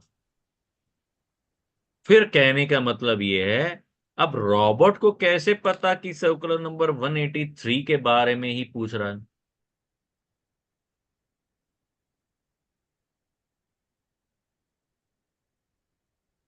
उसमें बढ़ा देंगे साहब कि क्या any facility, any circular is available और नॉट नहीं रिगार्डिंग नहीं दिस। नहीं नहीं नहीं नहीं नहीं। अगेन, कहने का मतलब ये है कि आपको मशीन को इस तरीके से प्रॉम्प्ट करना पड़ेगा, अगर आपको आंसर सही चाहिए, जो आप क्वेश्चन पूछ रहे हो, वही आंसर आपको चाहिए। आप समझ रहे हो? आप समझना इस बात को, क्योंकि इससे पहले जो मैंने क्वेश्चन पूछा था उसमें ये पूछा था कि आईटीसी मिसमैच। मैंने इस क्वेश्चन में स्पेसिफिकली पूछा कि 3B और 2A का मिसमैच है। मुझे कोई केस लॉस बताओ, मेरे पास इनवॉइस भी है, मैंने पेमेंट भी करी है, बट मेरे 2A में नहीं आ रहा, बट अगेन सप्लायर ने टैक्स पे किया है। आप समझ रहे हो? जी। जितना आप मशीन को प्रॉम्प्ट अच्छे तरीके से करोगे, उतना ज्यादा आपको मोर रिफाइन आंसर मिलेगा। ये एआई है, ये टेक्नोलॉजी है। अगर आज 2024, 20 जुलाई 2024 को आप याद रखना सर, आज आपने पहली बार देखा है, पता नहीं पहले भी आपने देखा होगा, अगर एआई का यूज आज आपने नहीं किया, 2025 बता रहा हूं आपको, टोटली डिपेंड होना पड़ेगा एआई के ऊपर।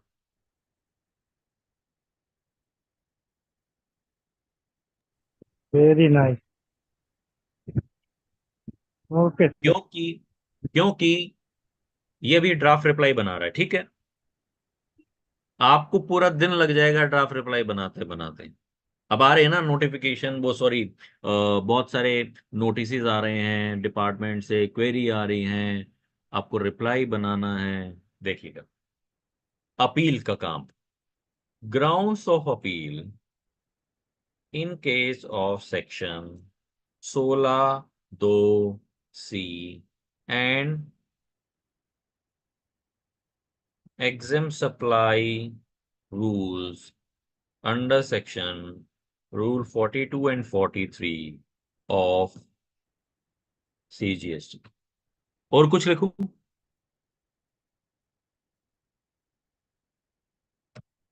We have made the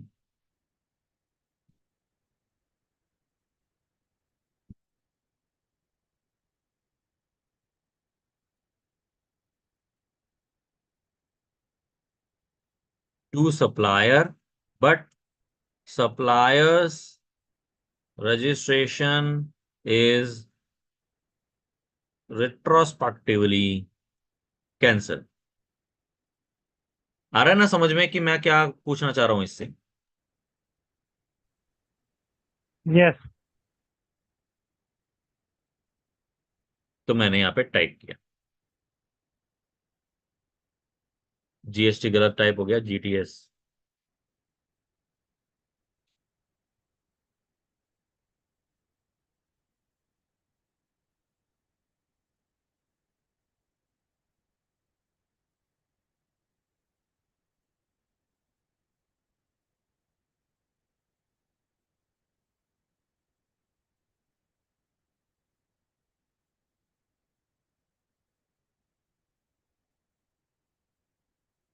Ashish Garg, Radhe trader, Prashant timber, notification 30, notification 29, circular number 211, dated 26 June 2024।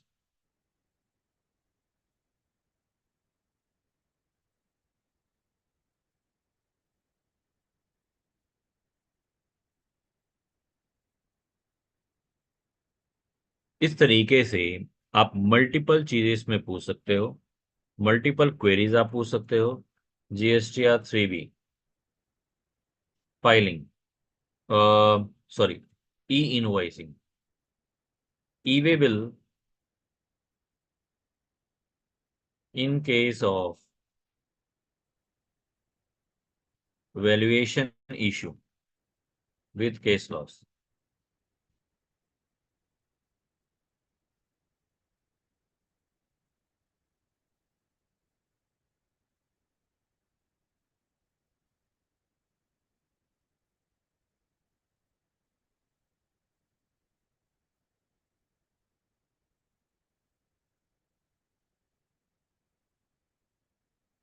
पहले तो शॉर्ट समरी बताएगा, सेक्शन पे ले गया, 68 रूल 138 पे ले गया, वैल्यूएशन इश्यूज बता रहा है, relevant case law Satyam Shivam paper, Madras high court in Caterpillar, Calcutta high court in Ashok Kumar Surekha, notification 78/2020, relevant circular 217, conclusion, full stop.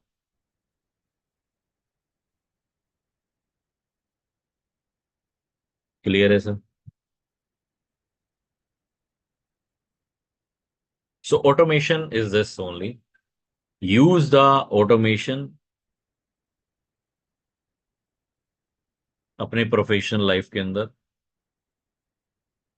अपनी टीम को देना, खुद यूज करना, ड्राफ्ट रिप्लाई के लिए, ग्राउंड्स ऑफ अपील के लिए, लेटर ड्राफ्टिंग करने के लिए, कोई भी question in relation to income tax और जीएसटी, धीरे धीरे करके आपको यहाँ पे एक पीडीएफ बटन मिलेगा। क्या मिलेगा? पीडीएफ बटन मिलेगा। यहाँ पे मेरा कर्सर है, यहाँ पे एक पीडीएफ बटन मिलेगा, we are working on it. उस पीडीएफ बटन में आप अपना DRC 01 अपलोड कर देना। क्या अपलोड करोगे? DRC 01। आपको टैक्सबॉट जीपीटी उस DRC 01 के अगेंस्ट में मान लीजिए 4 एलिगेशन है, उन 4 एलिगेशन के अगेंस्ट में आपको ड्राफ्ट रिप्लाई बना के दे देगा।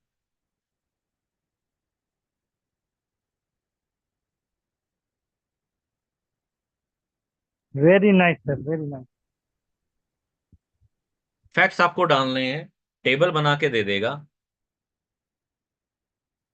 फिगर आपको पुट करनी है, क्योंकि सिस्टम को नहीं पता ना कि मिसमैचेस कहाँ हैं।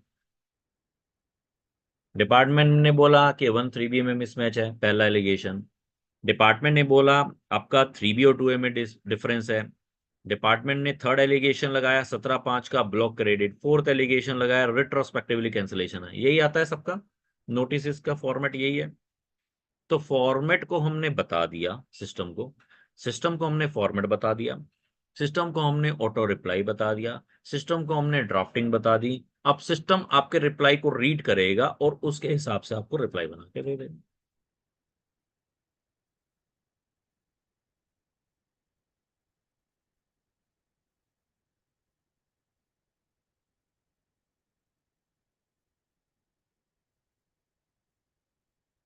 आपका जो काम 2 दिन का था, 3 दिन का था, कितनी सेकंड के अंदर आंसर दे दिया उसने? With in a fraction of second.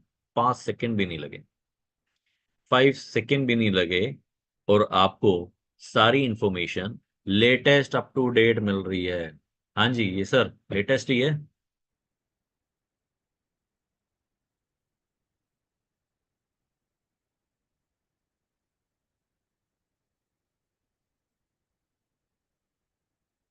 Latest update है सर।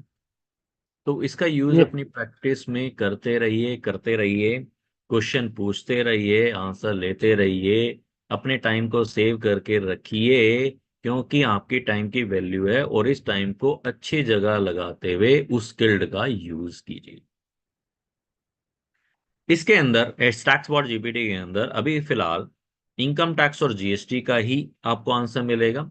आने वाले समय में इसके अंदर कॉर्पोरेट लॉज, भारतीय वित्त संहिता, और जितने भी लॉज, एलाइड लॉज हैं, वो सब इसके अंदर पुट हो जाएंगे।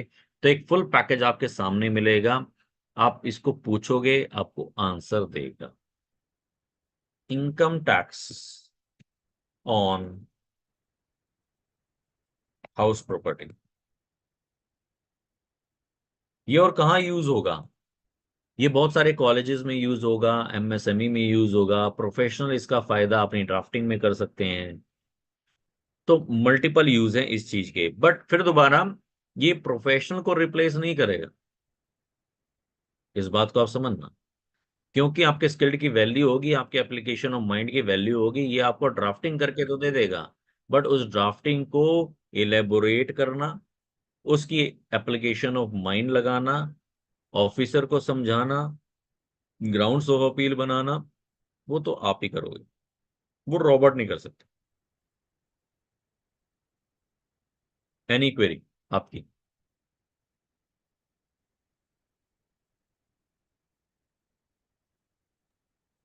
किसी भाई को सवाल हो पूछ लीजिए इस बारे में। स्वास्थ्य मिश्रा जी को सवाल है आपका?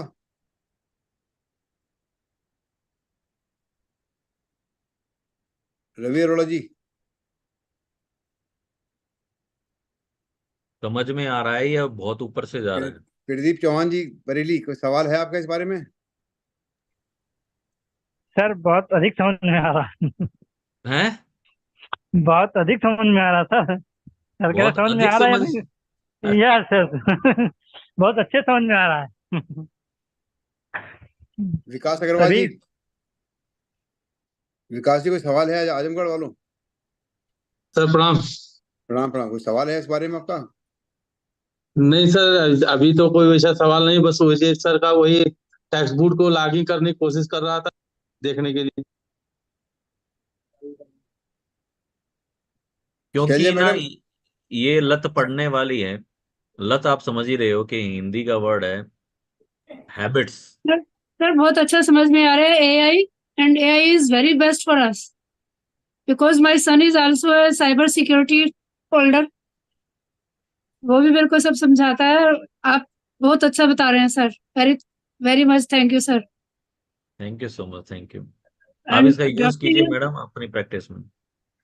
सर बिल्कुल यूज करेंगे। Drafting is very much important for us at present. Great ma'am, बहुत बढ़िया। Thank you sir. Mukund Gupta ji, Mukund Gupta ji अपना अनम्यूट कर लीजिए, कुछ क्वेश्चन बताइए।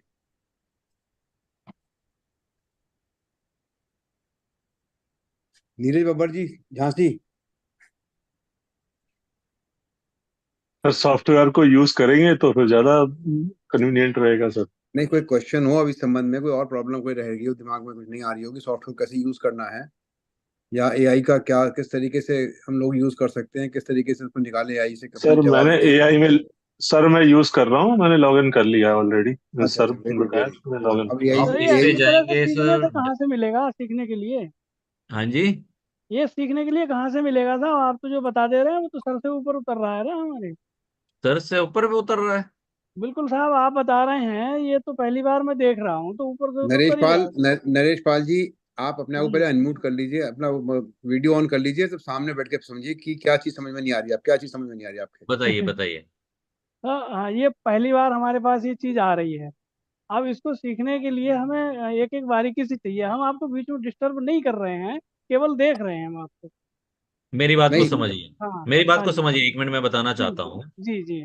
बहुत सिंपल है, आप taxbot.gpt.ai इसको आप नोट करके रख लीजिए। ये नोट कर लीजिए, साहब ने बोला है अभी वर्ड। टैक्स बॉट सर इसको जी डाउनलोड करना पड़ेगा। सर मेरी बात को पहले समझिए, taxbot.gpt.ai, ठीक है।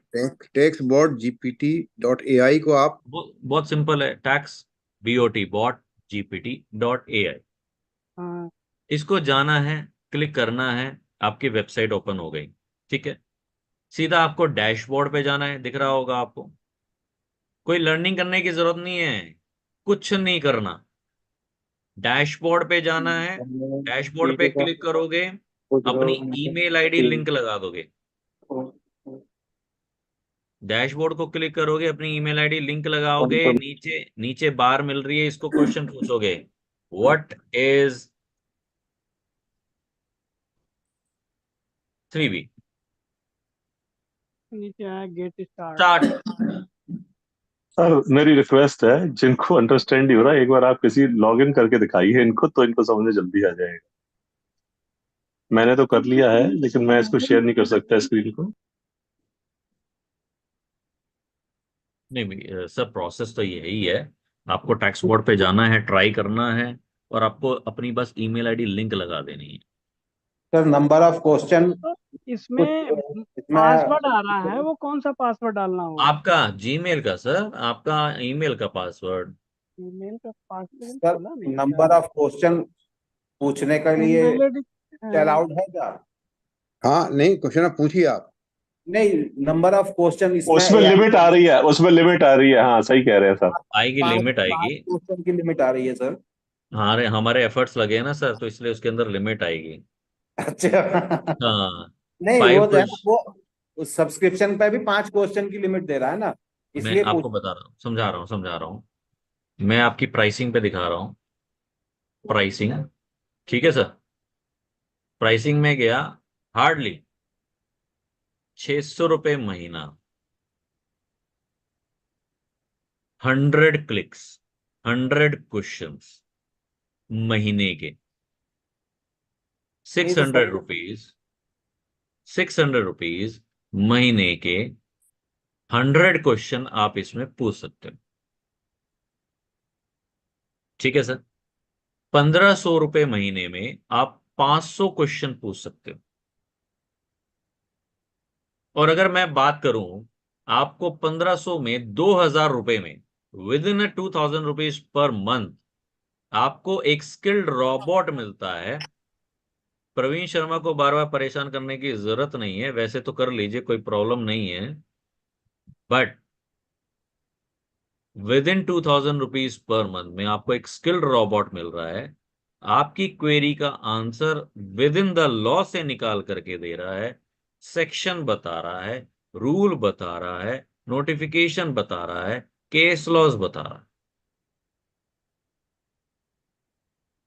इस स्किल्ड रोबोट से आप अपने ऑफिस की अनस्किल्ड को भी स्किल्ड बना सकते हैं। तो बहुत बढ़िया सर, ये तो बिल्कुल, ये तो वकालत बैठे बैठे हो गई जी सारी। अभी तो रुकिए सर। हमारा तो नहीं खुला। मैंने मेल आईडी डाला और पासवर्ड डाला, लेकिन हमें नहीं खुला उसमें इनवैलिड यूजर नेम बता रहा है वो। ये ये सर आपने स्पेलिंग गलत तो नहीं लिखी? नहीं फाइव नहीं, सही क्वेश्चन लिखा है। अलाउड, तो ये सारों पे ही टिक लगा रखा है ना सर, ये हाँ जी, ओनली 5 क्वेश्चन अलाउ, ये तो सारे ही, चाहे फ्री हो, स्टैंडर्ड हो, प्रीमियम हो या एंटरप्राइज हो, सब पे टिक 5 क्वेश्चन के लिए लगा हुआ है ना सर। सर फ्री 5 क्वेश्चन का है, फ्री में आप 5 क्वेश्चन पूछ सकते हो। देखिए ना सर, ओनली 5 क्वेश्चन अलाउ में सारों पे ही इन पे लग रहा है ना, फ्री, अरे स्टैंडर्ड, प्रीमियम। वो तो लगेगा ही ना सर। अब ये देखिए, अब ये देखिए, एक मिनट रुकिए।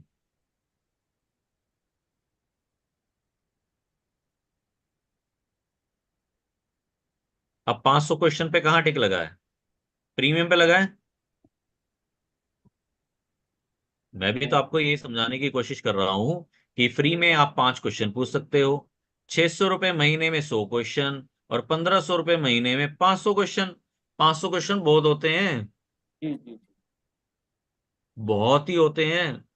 कहने को 100 क्वेश्चन भी बहुत होते हैं। सही बात है। बट अगर आपको चैटिंग में मजा आ रहा है, बता भाई 3B कैसे फाइल होगी, बता भाई supply through e commerce operator कौन सी टेबल में जाएगी सर, टेबल हाँ नंबर 14 में जाएगी सर। बता भाई HSN कोड रिपोर्ट होगा नहीं होगा, हाँ HSN कोड 5 करोड़ से ऊपर पे रिपोर्ट होगा सर। बता भाई GST 9 की ड्यू डेट क्या है, ये ड्यू डेट है सर। अब उसको और कुछ मत पूछना। घर के झगड़ों के लिए का आंसर मत हाँ, उसके लिए मैं आपको अलग से AI बताऊंगा, उसके लिए भी AI है कि घर के झगड़ों से कैसे निपटा जाए। उसको तो सब आज बहुत की सारे डेट में, एडुकेट उसको तो बहुत सारे एडुकेट सब्सक्राइब कर लेंगे। आज की डेट में ऐसे AI है, आप अपना मूड बताओ, वो आपके मूड के हिसाब से आपसे बात करेगा। सर बट फिलहाल, गवर्नमेंट एआई से तो चल रही है आज की डेट में। हाँ तो फिलहाल हम अपने टॉपिक पे आते हैं कि हमारे लिए क्या है। इसीलिए हमारे लिए, हमने आपके लिए ये एक AI टूल बनाया है जिसके ऊपर हम पिछले 1.5-2 साल से काम कर रहे हैं। तो बहुत मशीन इस तरीके से जवाब दे रही है जिसकी हमें जरूरत है।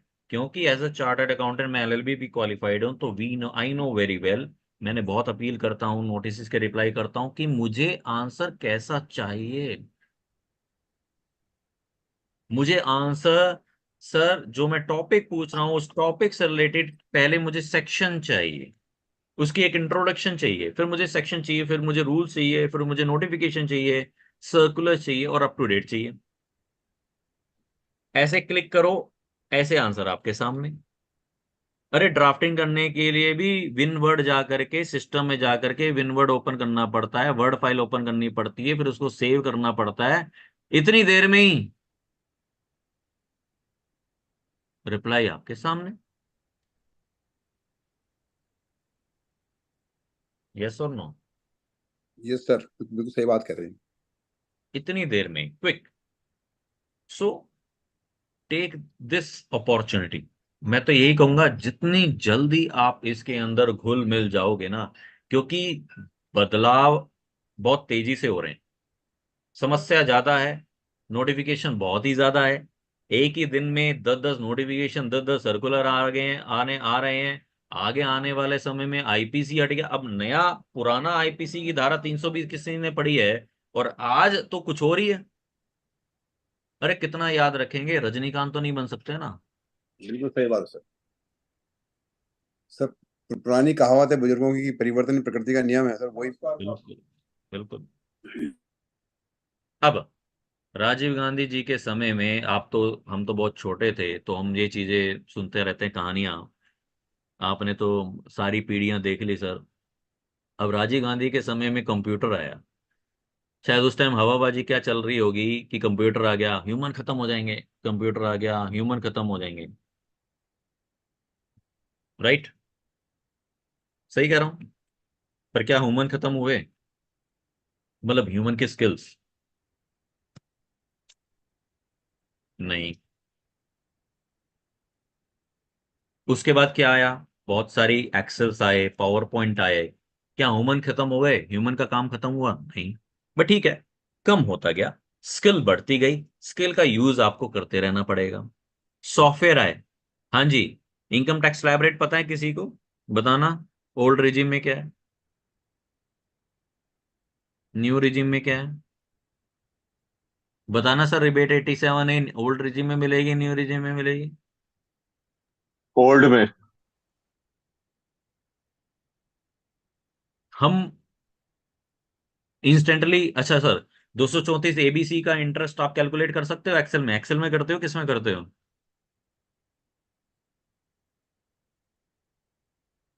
तो कठिन तो हो जाएगा बहुत ज्यादा, हो मैनुअल जाएगा करना ना? बहुत कठिन। तो हाँ, इसका मैनुअल मतलब बहुत आप कठिन कोई ना कोई सॉफ्टवेयर का यूज करते होंगे उसको है। जी सर। कैलकुलेट करने के लिए। जी जी। फिर सॉफ्टवेयर आ गए। क्या सॉफ्टवेयर ने ह्यूमंस को खत्म कर दिए? नहीं। अब AI आ गया। कहीं ना कहीं ह्यूमन पे फर्क पड़ेगा और ह्यूमन डिपेंड होगा उस पर्टिकुलर प्रोडक्ट पे, उस पर्टिकुलर टेक्नोलॉजी पे। अब एआई का जमाना आ गया, एआई का यूज करना है, एआई से क्वेश्चन पूछना है और इंस्टेंटली आपको जवाब मिल जाएगा।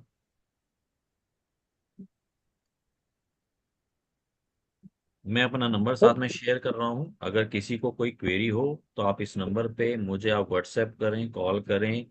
अगर आपको कोई दिक्कत है, लिंक नहीं लग रहा, इस पे जाकर के आप मुझे पूछ सकते हैं, व्हाट्सएप कर सकते हैं। हाय आप लिख ही दो ताकि मेरे पास आपकी डिटेल विटेल सब आ जाए और मैं इसको आपकी सिस्टम के साथ कनेक्ट कर सकूं। हाँ जी सर, आप कुछ कह रहे थे। सर एक बार इसको लॉगिन कर दिखा दीजिए। डैशबोर्ड में गए। हाँ डैशबोर्ड सर, स्टार्टिंग से सर। मेरा तो ऑलरेडी लिंक है ना, तो मैं डैशबोर्ड में गया और यहाँ पे एक ईमेल का लिंक आता है। यहाँ पे मैं एक बार दोबारा ओपन कर देता हूँ।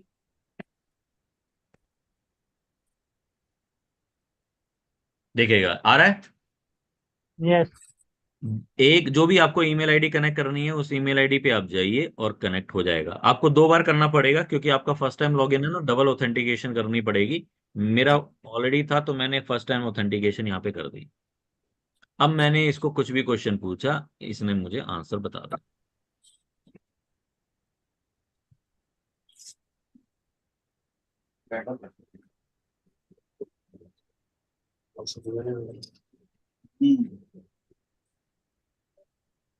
आ रहा है सर।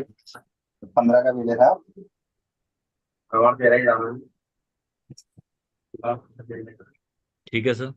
सर जो फ्री वाले 5 क्वेश्चन है वो मंथ के हैं सर कि पर डे के हैं? टोटल है,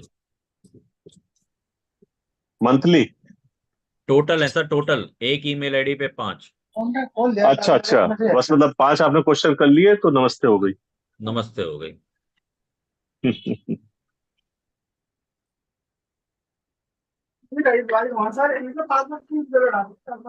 फ्री की वैल्यू नहीं है ना सर आप, और बहुत हार्डली अमाउंट है, हार्डली अमाउंट 1000-2000 रुपए है और इतना अमाउंट तो आपके चाय पानी में भी ज्यादा खर्चा हो जाता है। हेलो जी सर। जी सर।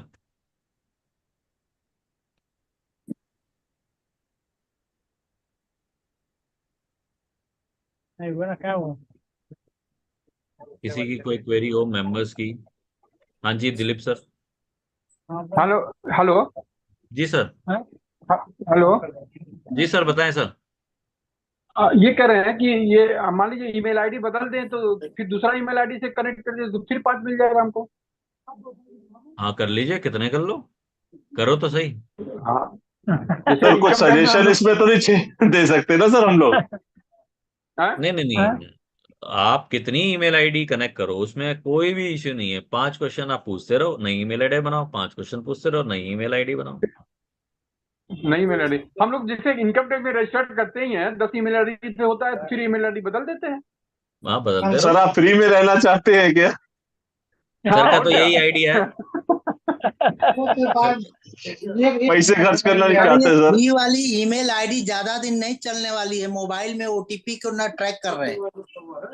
अच्छा मैं आपको बता दूं कि एक ईमेल आईडी पे एक मोबाइल नंबर रजिस्टर्ड हो रहा है, दूसरी ईमेल आईडी पे दूसरा मोबाइल नंबर, तीसरी ईमेल आईडी पे तीसरा मोबाइल नंबर। सर उसमें भी लिमिट आ रही है कि आप इससे ज्यादा अपने पैन वो जो है आधार पे कर नहीं सकते mobile. That limit is coming, we are seeing in the social media. I have not used but it is a fact. Sir देखिए 9 से ज्यादा तो कर नहीं पाएंगे, तो कहीं ना कहीं पैसा तो देना पड़ेगा। But it is very good, I have used initially, it is really lot of information is coming through that, absolutely very good, but we have to apply our mind while using, that is the only thing. Right. और दूसरी है कि हमको बनी बनाई चीज मिल गई, उसको कॉपी पेस्ट कीजिए और उसको अपने हिसाब से मोल्ड कर लीजिए, तो really very easy. Typing work हमारा काफी कम हो गया उससे, बहुत कम होगा सर। मैंने आपको यही कहा है कि जब आप वर्ड फाइल ओपन करोगे उतनी देर में आंसर आपके सामने है। सही बात है sir, very correct, but we have to pay for that if you real user है तो, that is the only thing. Real worth is that, आपकी वही है कि रियल वर्थ उसी में ही है कि आप पेड सर्विस लेते हुए उसकी अच्छी सुविधा अपने अंदर इंप्लीमेंट करें, क्योंकि फ्री कहीं भी नहीं है। सर कोई और फ्यूचर में फीचर फ्यूचर में कुछ भी फ्री नहीं होना है सर। इवन देखिए ईमेल में अब वो लिमिट लगाने लगे हैं कि आपका भर क्या डिलीट करो या तो पैसे दो। बिल्कुल ठीक, वो बिल्कुल ठीक, रेगुलर, क्योंकि मेरे साथ भी ऐसा है, कर अपना डिलीट कीजिए नहीं तो महीने पैसे दीजिए गूगल बिल्कुल उसके ठीक, लिए। तो बिल्कुल दैट ठीक। Is but is a good also. Free sir कितने दिन हमको मिलेगा? That is also good. Free तो हर चीज नहीं हो सकती ना। Thank you sir. मैंने चैट बॉक्स में प्लीज म्यूट कीजिए अपने आप को। चैट बॉक्स में मैंने अपनी डिटेल दे दी और लिंक मैंने दे दिया। उस लिंक पे आप जाइए, प्राइसिंग चेक कीजिए, 5 क्वेश्चन पूछिए। उसके बाद आपको कुछ और अगर कनेक्ट नहीं होता तो प्राइसिंग पे जा करके आप मुझे पूछ सकते हैं, मैं आपको कनेक्ट करा दूंगा। आपकी ईमेल आईडी पे जो भी आपको सब्सक्रिप्शन चाहिए वो उसमें अपडेट करा देंगे।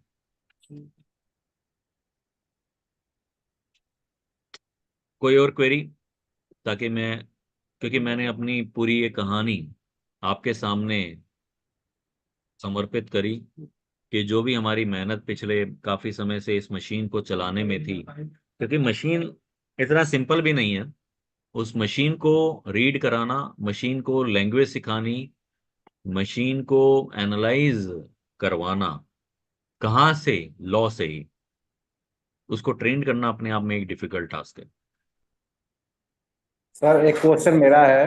हाँ रूरल एग्रीकल्चर लैंड सेल हुई, हाँ। तो उसका प्रॉफिट हम ITR 3 में कैसे दिखाएंगे? रूरल एग्रीकल्चर लैंड 2008 में 2 लाख रुपए की खरीदी, अब 9 लाख रुपए की बेची है। Whether sale of rural agricultural land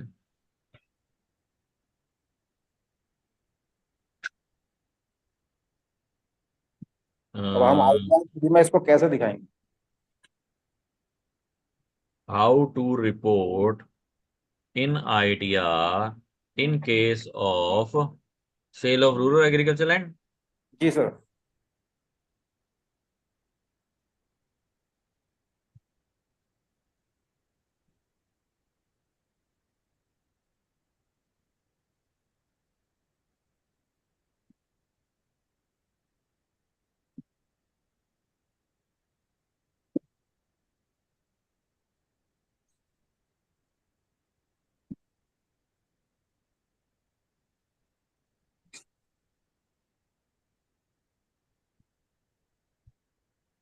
देखो इसने पूरा इलेबोरेट करके दे दिया। Since the sale of rural agricultural land is exempt from tax, it doesn't need to be reported as a capital gain. However, it is advisable to disclose the transaction in the ITR under the exempt income section. This disclosure helps in maintaining transparency with the ITD regarding your financial transactions. अब इसको और पूछना, इसको अब आपको पूछना है कि ITR 3 में कहाँ होगी, तो आपको और ज्यादा इसके अंदर डिटेल्ड प्रॉम्प्ट डालने पड़ेंगे अगर आपको इससे और ज्यादा चैटिंग करनी है। आप समझ रहे हैं मैं क्या कहना चाह रहा था? जैसे हमारे GST के केस में मैंने इसको ITC मिसमैच कहा, फिर मैंने कहा ITC मिसमैच इन 3B वर्सेस 2A, फिर मैंने उसको कहा ITC वर्सेस 3B और 3B versus 2A, but we have made the payment. फिर मैंने इसको कहा we have made the payment but this supplier has not filed GST A1। So जितना ज्यादा प्रॉम्प्ट मिलेगा उतना ज्यादा डिटेल्ड और कॉम्प्रिहेंसिव आपको आंसर मिलता रहेगा।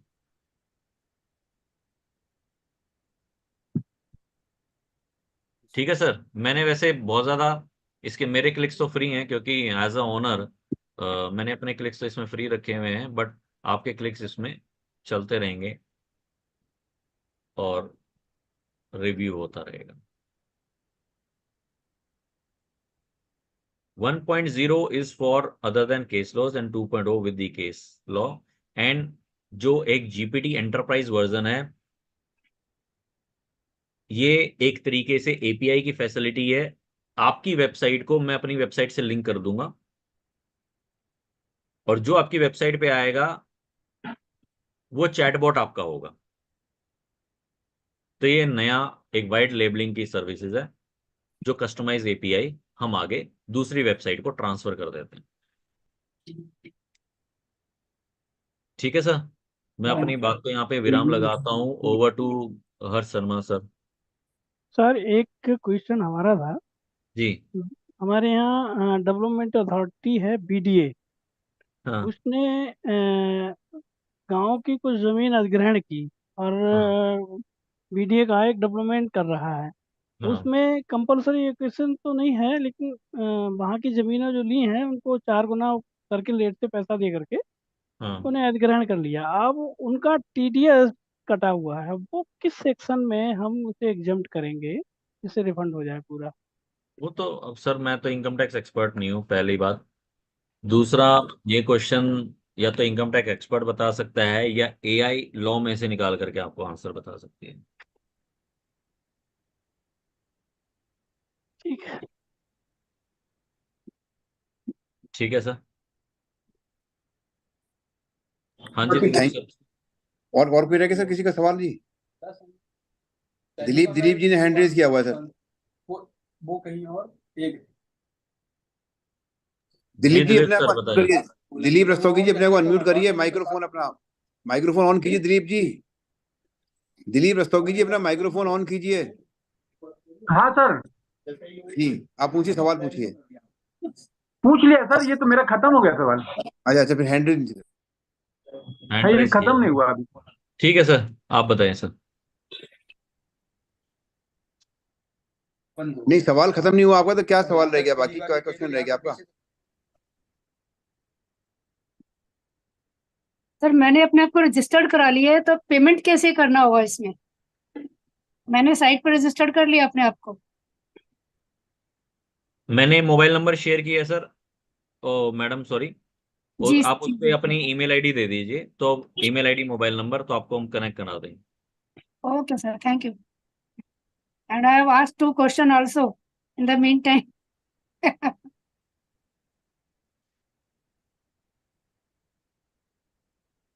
और किसी कोई सवाल हो तो पूछ लीजिए अपना। किसी साथी का कोई सवाल हो? इंद्रेश दीक्षित जी, इटावा वाले इंद्रेश दीक्षित जी, को सवाल है आपका? बोलने को भी तैयार नहीं है सब। स्वास्तिक मिश्रा जी, वेद प्रकाश अरोड़ा जी, हापड़ो वालों। वेद प्रकाश जी, कोई सवाल है आपका आर्टिफिशियल इंटेलिजेंस के बारे में?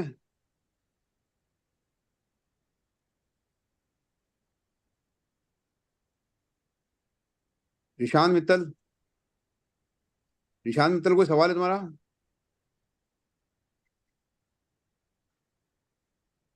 कोई नहीं। चलिए सर, फिर यहीं आपका आज सेशन को सर यहीं स्टॉप करते हैं। ठीक है सर। और मैं अरुण राघव जी, अरुण राघव साहब आ गए?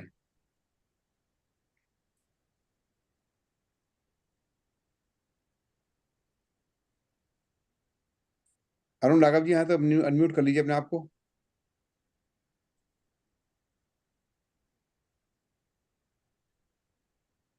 प्रियंक भारद्वाज जी, जरा अनम्यूट कर लीजिए अपने आप को। Yes sir. आज का वोट ऑफ थैंक्स आप कर लीजिए। धन्यवाद सर। और वोट ऑफ थैंक्स के बाद राष्ट्रगान कराइएगा। राष्ट्रगान के समय सबसे रिक्वेस्ट है, प्लीज अपनी सीट पे खड़े हो जाएं। धन्यवाद सर। जी। सबसे पहले तो मैं धन्यवाद उपकाश के लिए और हर्ष शर्मा सर के लिए और शैलेश विश्वकर्मा सर के लिए और पूरी उनकी टीम के लिए, कि जो हर बार हमारे लिए एक से एक स्पीकर इस मंच पे लेके आते हैं और हमारा ज्ञानवर्धन करते हैं। उसी सीरीज में आज भी हमारे बीच हमारे प्रवीण शर्मा सर ने जो एक नई चीज, नई टेक्निक के बारे में हमें जानकारी दी है, आर्टिफिशियल इंटेलिजेंस, जिसके बारे में शायद कम से कम मुझे तो जानकारी नहीं थी, औरों को हो तो मैं कह नहीं सकता, लेकिन बड़ी अच्छी जानकारी उन्होंने दी। और ये सॉफ्ट इसके बारे में, AI के बारे में जो उन्होंने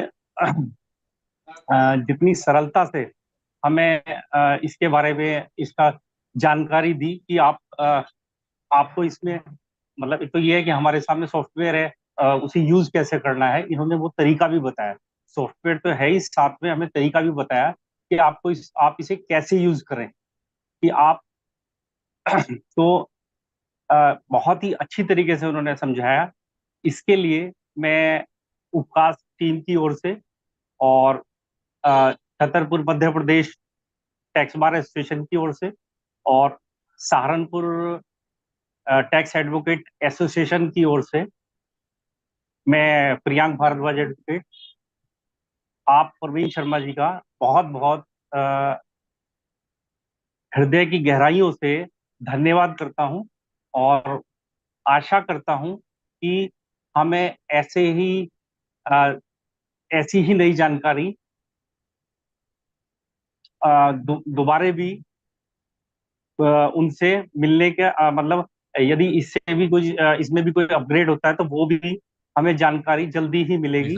और उम्मीद करता हूं कि जो हमारे श्रोतागण है, मेरे साथी हैं, उन्होंने भी बहुत ही ध्यान से सुना होगा।